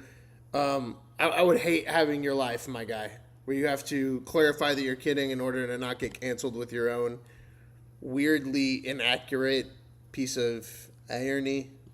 What I said is that I think that if you have that many people pouring over your border and you just can't deal with it all, like you can look at the footage of this and it literally looks like it's World War Z. It looks like a battlefield. I got banned for 7 days on YouTube for the anti-vaxxer stuff, but mine was literally I had clipped Bill Gates saying that he didn't like RFK from 60 Minutes. And I said, whoa, the feud between RFK, anti-vaxxer, and Bill Gates is heating up. The interview is still on 60 Minutes. But even after the appeals process during the COVID times, 7-day ban. 7-day ban for my channel. For making fun of Bill Gates being upset at RFK. Right, it's like a hell on earth type situation. There's trash everywhere and everything. I think I'm straight up said I think you should shoot these people, right? I mean, like, I believe that I do. I mean, this is a violent military invasion into a city, and after they got into the city, obviously these people were smashing out windows. They were obviously breaking into stores, stealing things out of stores. I saw like one video. It's always hard to know. Bob needs to silence his. Actually, you know what? No. I'm not doing that. Anybody that's doing the whole like, you need a vaccine for the rest of your life. Like, honestly, you're just like so retarded. Like immediate 24-hour and removal of any admin access. Like what's real and what's not. Have a nice day, Bob. Ever watch Troy? Like whenever like a fucking. I hope your anti-vax fucking revolution kicks off, or no, your vaccination revolution takes off, my guy. If only we all got a vaccine in 2021, guys, the whole world would be perfect, according to Bob over here. Jesus Christ. Like These idiots just never. The movie. They just never that's do that. like what happened. Like one of these like migrants seemingly stabbed the random citizen in the neck with this knife, right? I timed a supporter for saying he tracked an IP address. I wouldn't time those people out because I make fun of those people all the fucking time. Only if they're actually doxing. Like if they throw out an address and an actual legitimate name, then yeah, I would time them out for like an hour or two at least. Probably 24. Person, I'm assuming, right? But or at least if they're just saying, "Oh, I'm hacking into your system. I have an IP address." Blah blah blah blah blah. Then I just leave them so I can make them look retarded. critical condition. So basically the city is being terrorized by a mass invasion of military-aged migrants that have come over for, various different reasons. And people are saying that you couldn't do that because, well, there might be kids in the crowd. And my response to that is that you should shoot them anyway. You should do this anyway. And it doesn't matter really what the collateral damage is. You should defend your borders, especially when you're being invaded by such a massive force of people. So this never really was a conversation about, baseline immigration enforcement. It was never about, using kids or anything like that. But the reality is that with a lot of these third world countries and a lot of their cultures in the world, if you use a Western frame of reference to look at the values and the morality of the third world people like this, you're going to render yourself blind. You will not understand their theory of mind. They don't look at things the way that you do. That's why Joseph Kony has his child. That's fine, Gutsy. I'm just saying. Army, and there was Kony 2012 and everything. Later. That never really went away, by the way. It's still happening. It later. might not be necessarily Love him, to but roast there's other those ones that are just IP as bad, hackers, if not 'cause they're not worse. really doing So the problem is that no appeal. Take your everything. The woke upper class freak show college are breaking down society. If there is a war to stop Islamic mass migrants, we are permanently banning the gatekeepers. IRL facts. Also, I think I need to make the T-shirt now, guys. I think we need the T-shirt, the Dr. Scientist T-shirt. Trust me, I'm a Dr. Scientist. A lot of Westerners' morality is built off of the concept that everybody else thinks the way that we do, and unfortunately, that's not the reality. It'll be for sale. And so, what these people will do is that they will bring kids with them, and they will use these kids as effectively human shields in order to invade the country and then take advantage of the people in the country. I view this a lot like a trolley problem, and so the reason what I mean by that is that basically you're choosing to stop the invaders here rather than creating a reward structure and an incentive structure around using kids, trafficking children, and effectively using them as... Asmon has gone hard against Israel, but also doesn't like terrorists. Yes, exactly. And to bury a metaphor, that's crazy. That, they were like, oh, these people are using kids, so you can't shoot people at the border. And he's like, you shoot them anyway because they're walking over the border, and you need to protect the border. And they're like, you're advocating for murdering children. What the fuck? Twitch what? Political capital Twitch to what? fulfill an invasion's goal, Twitch which what? is to effectively take over this country. We're not take it over, right? But invade the city and then use the city as a way to get into mainland Spain and then disperse themselves all over Europe. This is, I think, a very bad thing, and I think it should be stopped by any means necessary. I think this is a horrible problem. A lot of the people that are coming over there, many of them could be criminals. We have no idea. People said Morocco emptied their prisons and let those people come over. I have no idea if they did that or not. I would assume many cases they did. That's what Russia's done apparently with Ukraine. And so I don't really think this is the first time this has ever happened. There's many precedents for this.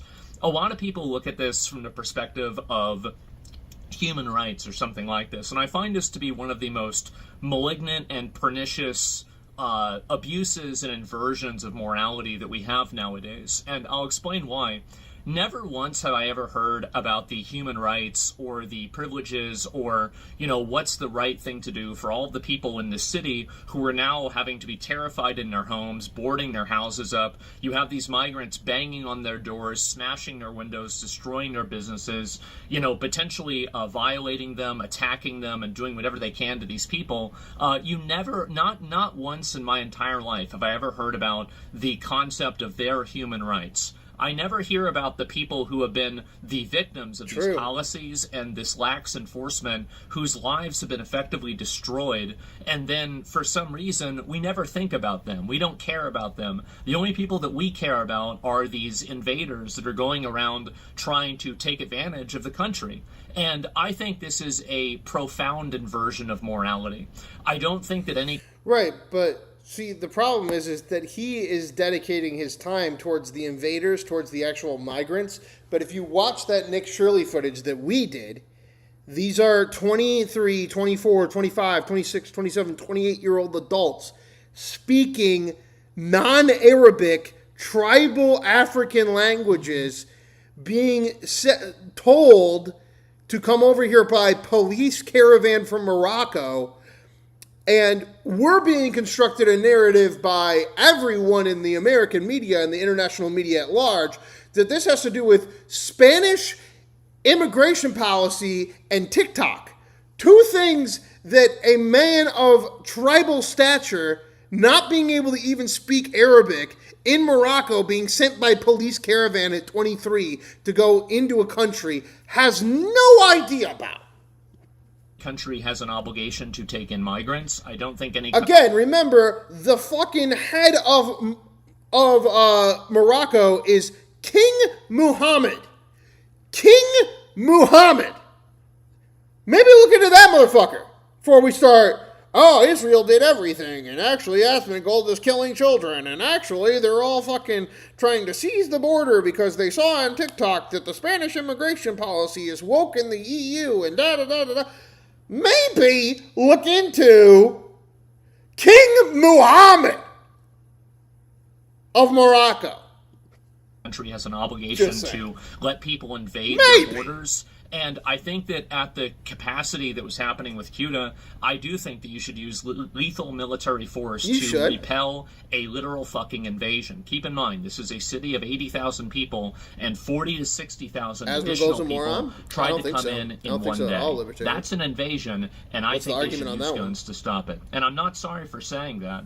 And it doesn't matter what you try to use as, you know, emotional blackmail or something like that. Dad was a liberal college professor. Mom was a dirt poor Taco Bell eater, cancer survivor, like smoking cigarettes.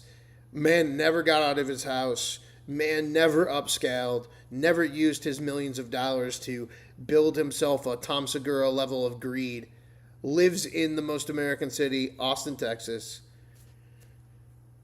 Asmongold, Jesus himself of politics. Fundamentally, all of these different tools that these people use will never actually be applied in a universal way. These are the same people whose ideology leads them to thinking Israel second, America first, Muhammad please stop. Facts. That 6-year-olds can transition to another gender. Muhammad! They're the ones that lead themselves to, you know, defending Hamas and terrorist propaganda, because terrorists like to use kids as human shields as well, because they like to shoot rockets from schools. The reason why they do that is because there is a reward structure inside of our society that puts the damaging and the harm to children and women at a higher standard than the harm to, like, a military-aged man. Now, in a general sense, I would agree with that. Austin is a shit-lib city. What are you talking about, the most American city? It is literally secured by the most independent state border coalition out of all 50 states, the Texas Border Coalition. And it is the only liberal city, the capital, the creative center of the greatest state, Texas. Sorry, I'm sorry you don't live in Texas. But and whenever these people are launching... Or you do live in Texas and you just can't handle that art is made in Austin, where Asmongold and I lie. Rockets and large-scale invasions, I think that you need to look at this as a wartime event. That's how it is, and I would ask yourself, how many people got killed in World War II? How many people get killed in every single war? Civilian casualties and killing anybody who's not a combatant is a tragedy. It's a horrible thing to have happen. Bro, think about it. Texas literally just like, I don't know about the whole weed thing, but like they got rid of the cannabis, the weed, the marijuana, the whatever the fucking thing, the illegal hallucinogenic THC or whatever the fucking bill was. But besides that, these motherfuckers are like anti data center. Which, again, like the cutback of the anti-data center in America. You're not allowed to have borders. And it doesn't you're not going to see that in California and New York. Can't make decisions to protect your own... To the other 47 states, go fuck yourself, okay? Except for Florida, because Florida's not really a state. It's a different country that we just deal with. But the other 47 or 46 states. So there's 46 states that can go fuck themselves. There's 2 liberal states, California and New York. There's 1 American state, Texas, and then there's Florida, which is just, it's fucking Florida. People, even if it comes at the expense of other people that are trying to do this in bad faith and use this And by the way, the usage of people like this as human shield. Asmongold is fun, but people are trying to pretend that he states facts always instead of his thoughts about something is in the moment. True, White Knight, but I would say the same thing to Hasan Piker or Harry Sasson or any other political commentator, live streamer, like in the YouTube, Twitch, Kick, fucking Rumble, whatever sphere.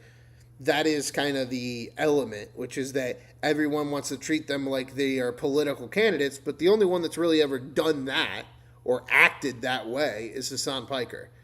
Every other person treats themselves as a cultural commentary, not necessarily as a activist. Is a war crime in itself.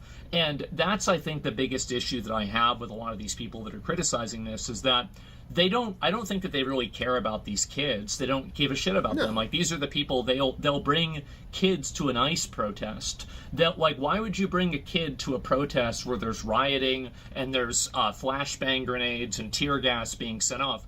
And the truth is, and there is a reason for it, the reason why they do that is because they want to use these kids and the harm that these kids will inevitably go through because of collateral damage. Asmongold didn't realize his teeth rotted in his head and the reason water tasted bad.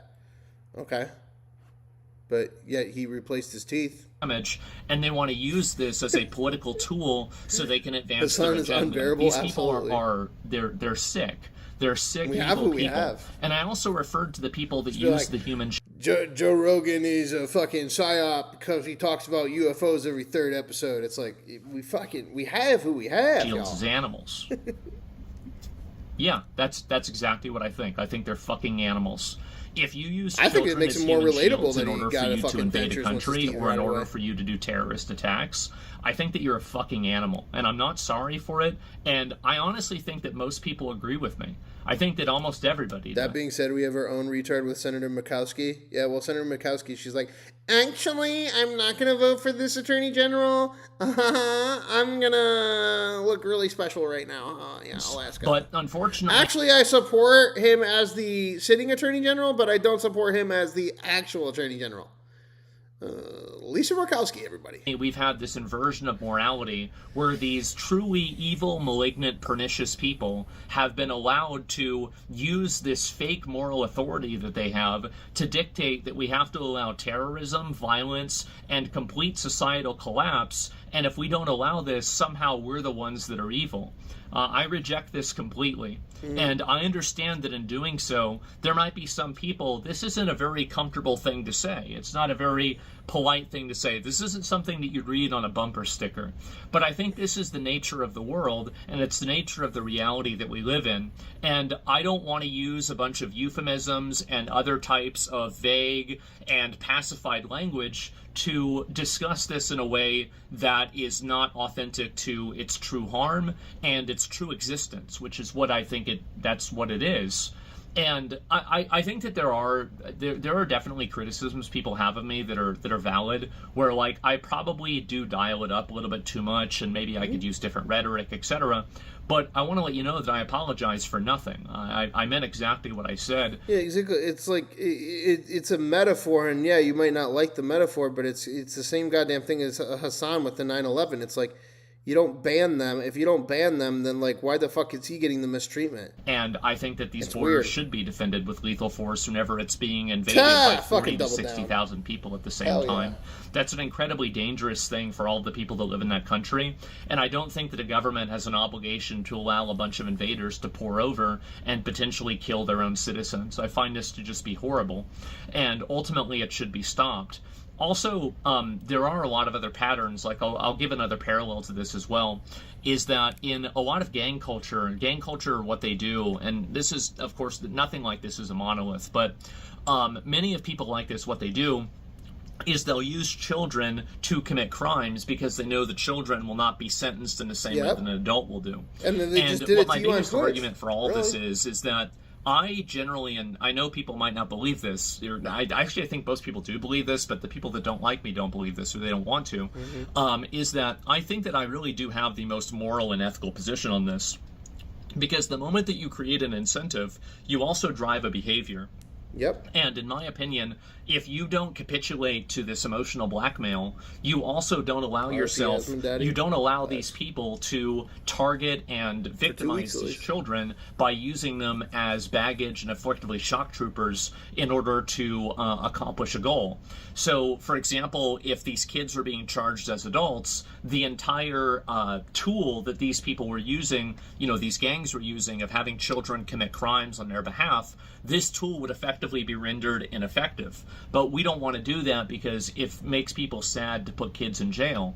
But from my perspective, the way that I see it, is that it makes me sad. I mean, this is about time that I should tell you guys, the reason that I'm doing the show the way that I'm doing it is because I'm I started off as a production assistant on The Daily Show and a production assistant for Dana Bash on CNN. I saw how the clip farming worked, how clipping as a production assistant worked, how they took 20 seconds, reframed it, and blasted it for 12 straight hours out of the day. What Asmongold does is he sits and he literally watches and comments on the entire video.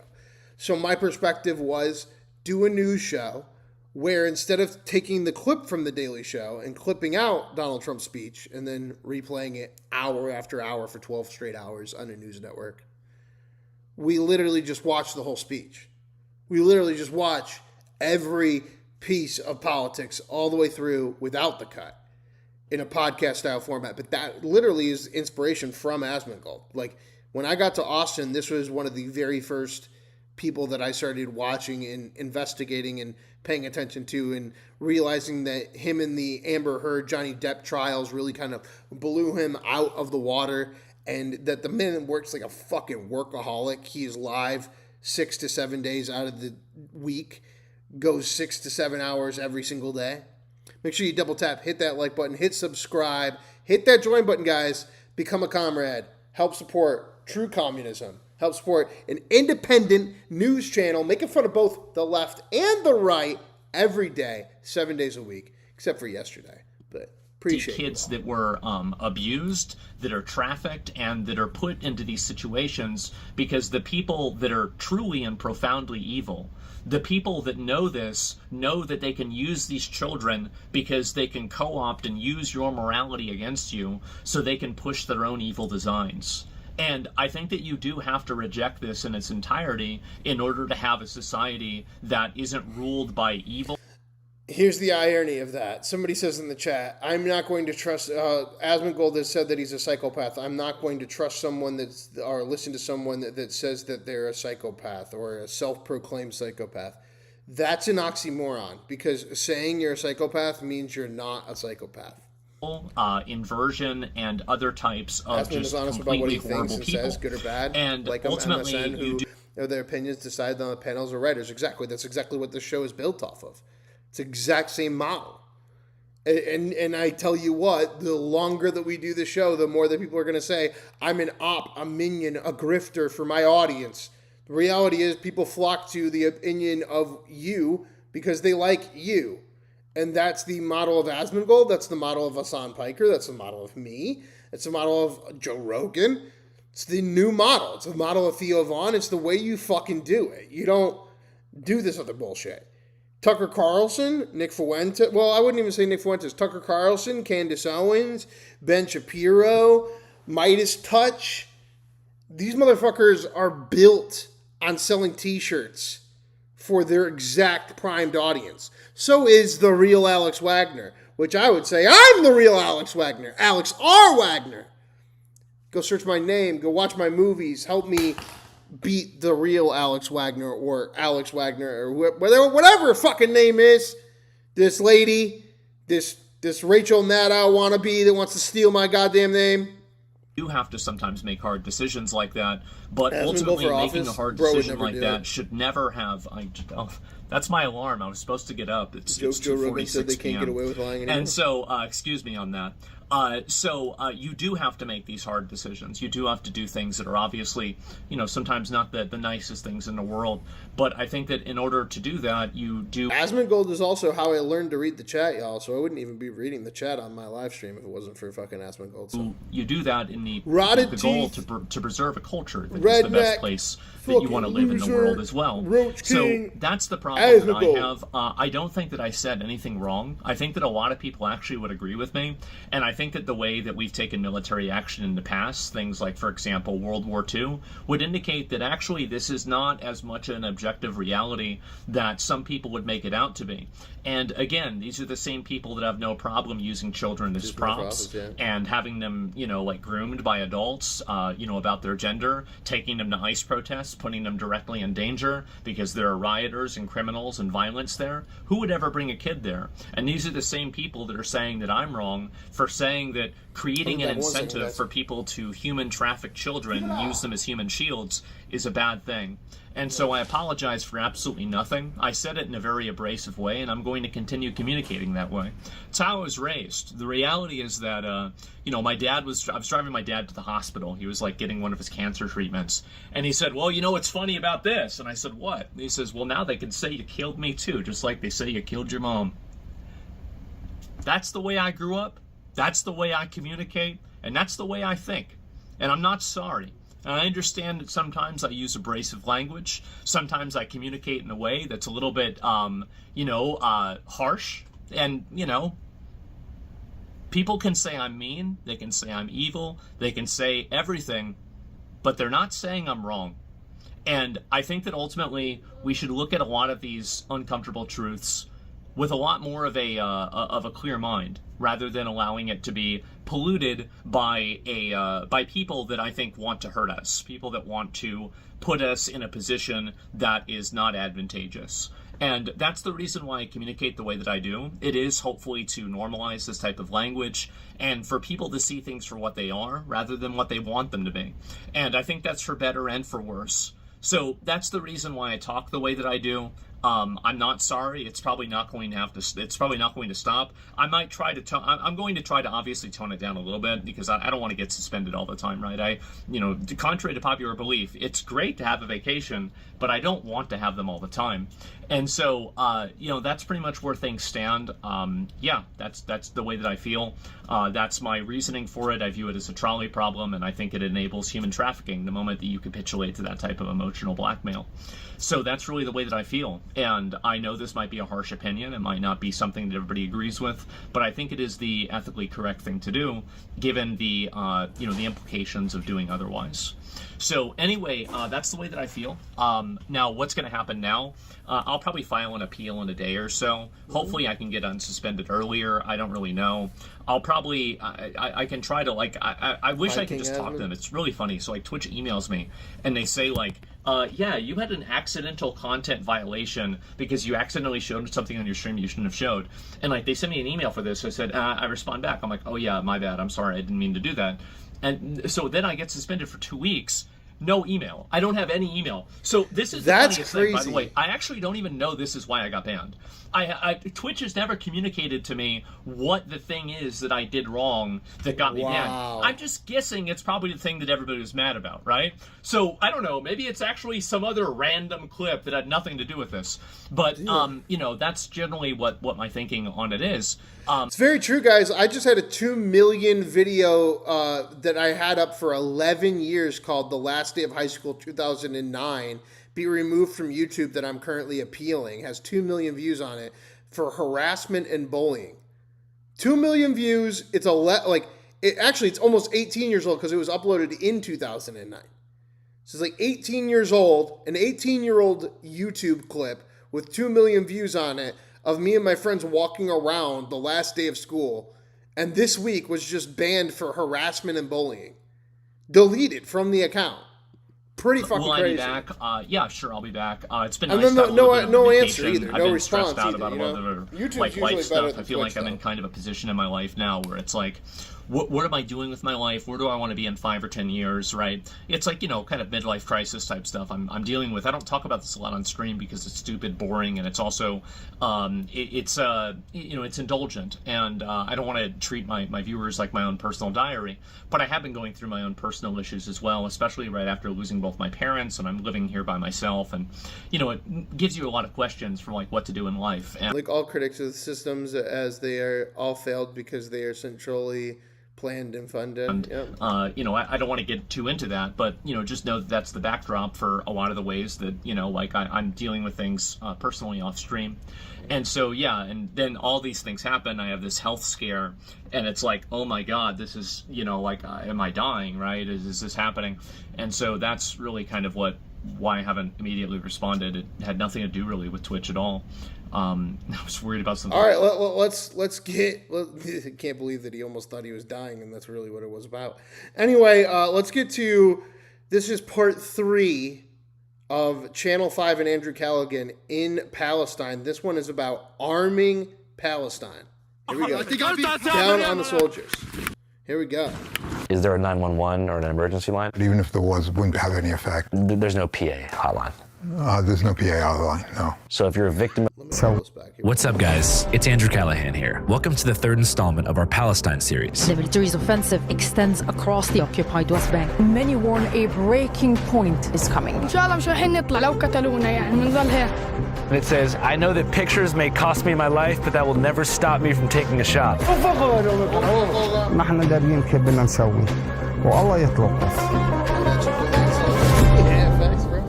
After getting a look at the Aida refugee camp in Bethlehem and checking out the system of urbanized apartheid in the Palestinian city of Hebron, our driver Musa thought it was time that we checked out the rural frontier of the conflict between Palestinians and legal Zionist settlers. As he explained, it was quite different. While Hebron was an example of erasure and segregation in the urban core, with Israelis living directly on top of Palestinians, literally on top, the villages on the outskirts are suffering frequent, often unnoticed attacks. Here, the Israeli army doesn't need a mass shooting to justify Palestinian displacement. They just declare an entire region as a military training zone, like for dropping bombs and testing out artillery, giving themselves a legal zoning loophole to attack and displace the Palestinians living in the area. To give us an example, Musa took us up to Masafariata, a collection of Do not arm Palestine. Worst idea.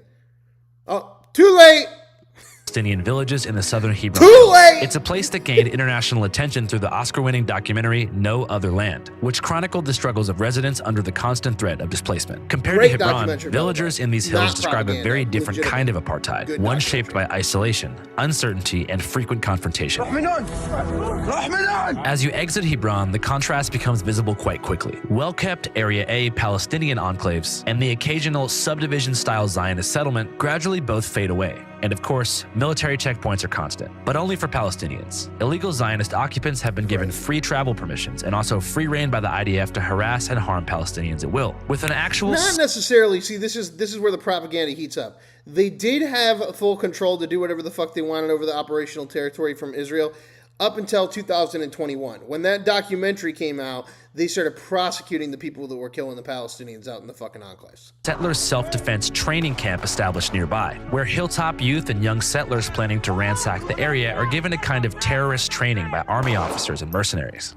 تدريب موجود لرمي السلاح The training includes firearms, utilizing gang tactics and use of knives. منظومة العصابات السكاكين طلع في الجنوب في منطقة الجنوب اللي خصوصا موجودة في قرية تواني في عندنا اللي هي حفات معون هي بؤرة استيطانية بيتم فيها تدريب إصابات المستوطنين على مستوى الضفة الغربية. That's right. Settler gangs, like the ones we discussed in the previous 2 episodes, are not bands of lost youth, as Netanyahu once called them, but rather intentional communities directly tied into the Israeli army who were instructed to routinely capture, burn, torture, and kill nearby villagers. And many of these settlers first lived and trained together in settlements like Havat. We team Israel? We gonna say this is propaganda? This is propaganda! Israel first! Israel first! Israel first! هم بيتم تدريبهم على تخريب الممتلكات على الاعتداء الشخصي على المواطنين حتى عمليات Israel is really bad at doing apartheid. They really are. They really are. They need to call up South Africa, understand how the fucking Brits did it, bro. Come on. Crazy that literally every settler you see is the ugliest motherfucker ever known to man. Then you see the next and the record is broken again. A armed to the teeth America will be a polite America. القتل يعني هو اللي بيتدرب Carrying out positions, things that are closely related to extremism and terrorism. التطرف والإرهاب.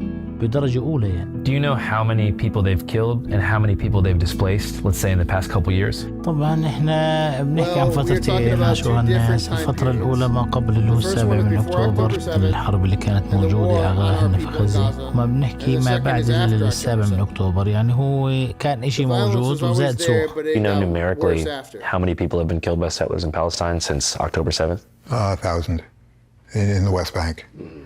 1,000, of course, being a round number. The Israeli attitude is that there are no innocents. This was actually said by a government official. There are no innocents among the Palestinians. There is no such thing as innocent people in Gaza. There is no such thing.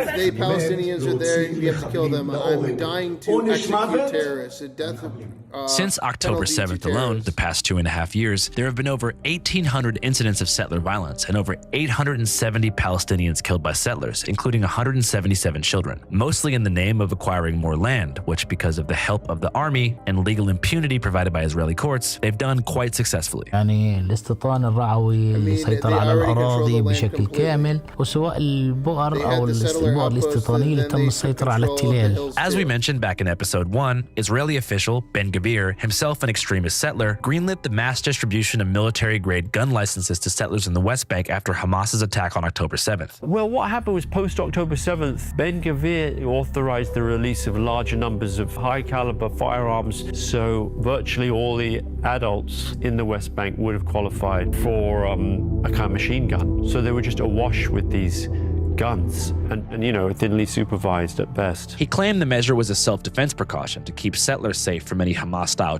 I'm sure the guys being interviewed are objective. Absolutely. Like, well, here's the thing. Channel 5 is definitely left-leaning, guys. terror attacks in the West Bank. It's good to see the perspectives. We watched in Al Jazeera how Iran is winning the war documentary. What was that, on Friday, if you guys were watching? Got to see both sides.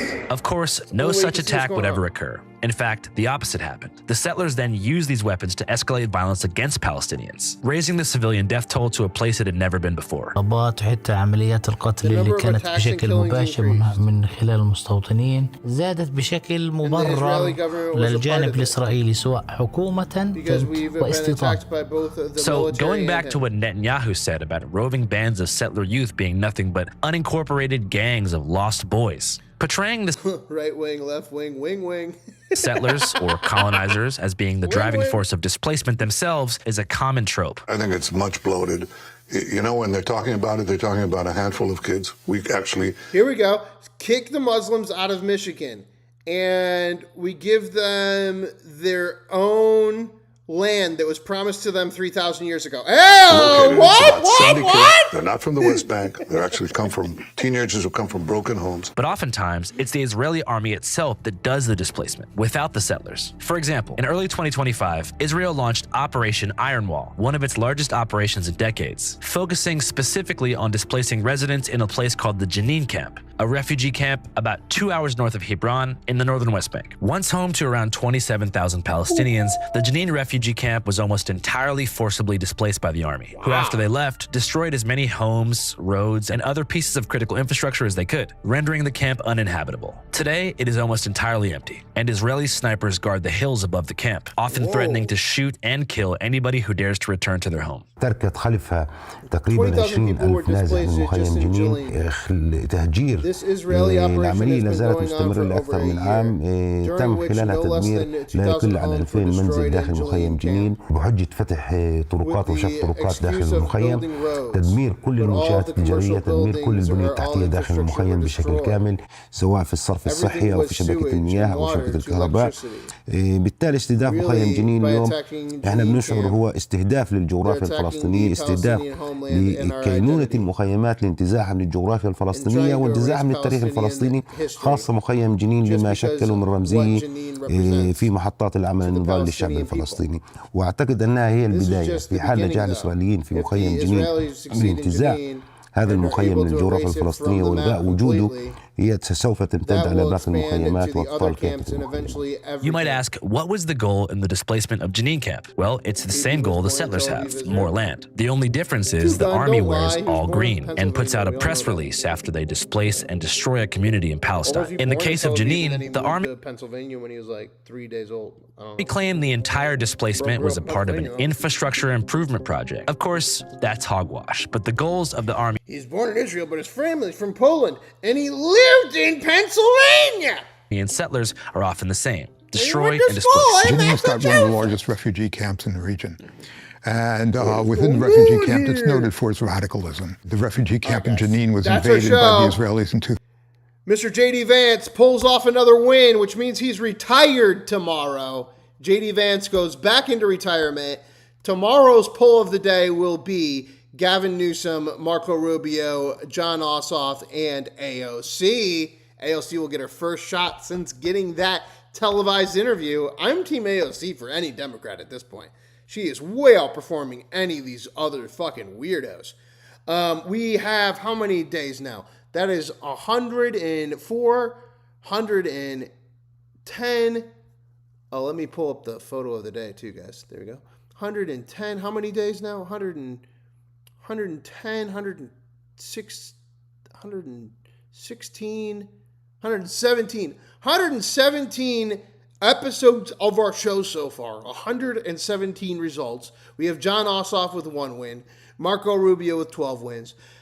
Gavin Newsom with 22 wins. And J.D. Vance, who is retired tomorrow with 82 wins, guys. Winning by 60 points right now. Thank you all for watching. No news is news. Double tap, hit that like button, hit subscribe. And remember, guys, just like Two Gun Cohen, become a comrade. Hit that little join button.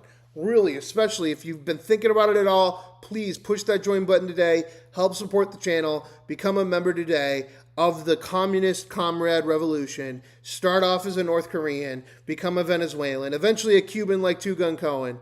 Two Gun Cohen, I think, is only 2 months away from becoming an American citizen. And then he's going to eventually, in 6 months, become an Israeli if he stays with us, giving us that big AIPAC-style money with fucking Two Gun Cohen with that whole year. But appreciate all of our members, all of our comrades. Thank you for keeping our show independent and sourced towards making fun of the news. This is no news is news. Making fun of both the left and the right and all the nonsense in between. Seize the memes? Absolutely. It's a fundamental goal of the channel, guys. And with that said, everybody, this is it. That's the end of the show. I'll see you all tomorrow for more No News is News. Wait. Before I go, let's see what the Daddy Trump is going on tomorrow. Roll call. White House. See what the call sheet says. Come on. Give me the call sheet. Give me the call sheet. It's like loading like a bitch. The Iranians hack into our call sheets for fucking Daddy Trump. All right, Monday. 8 a.m. President participates in executive time. Closed to press. 9 a.m. call time for press. The president participates in pre-taped interview closed to press at 9:30 a.m. Okay? So again, we don't know what that is, but something will probably get released. Probably a Fox News interview or something later in the night. 12:30 p.m. we got a policy meeting closed to press. 2 p.m. we got President Trump participates in swearing-in ceremony of United States Attorney General. So Todd Blanche is going to get sworn into the Epstein class.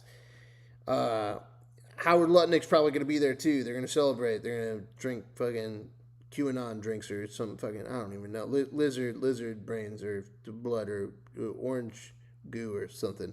2:45 p.m. President Trump signs an executive order. So we'll get that as well.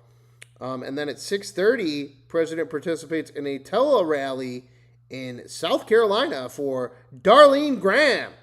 Whoa, that sounds awesome. And then 7 p.m., President Trump participates in another telehealth tele-rally for Michael Alfonso for Congress in Wisconsin. All right, guys. I will see you all tomorrow for more No News is News. Thank you so much for fucking stopping by. Until tomorrow. Peace!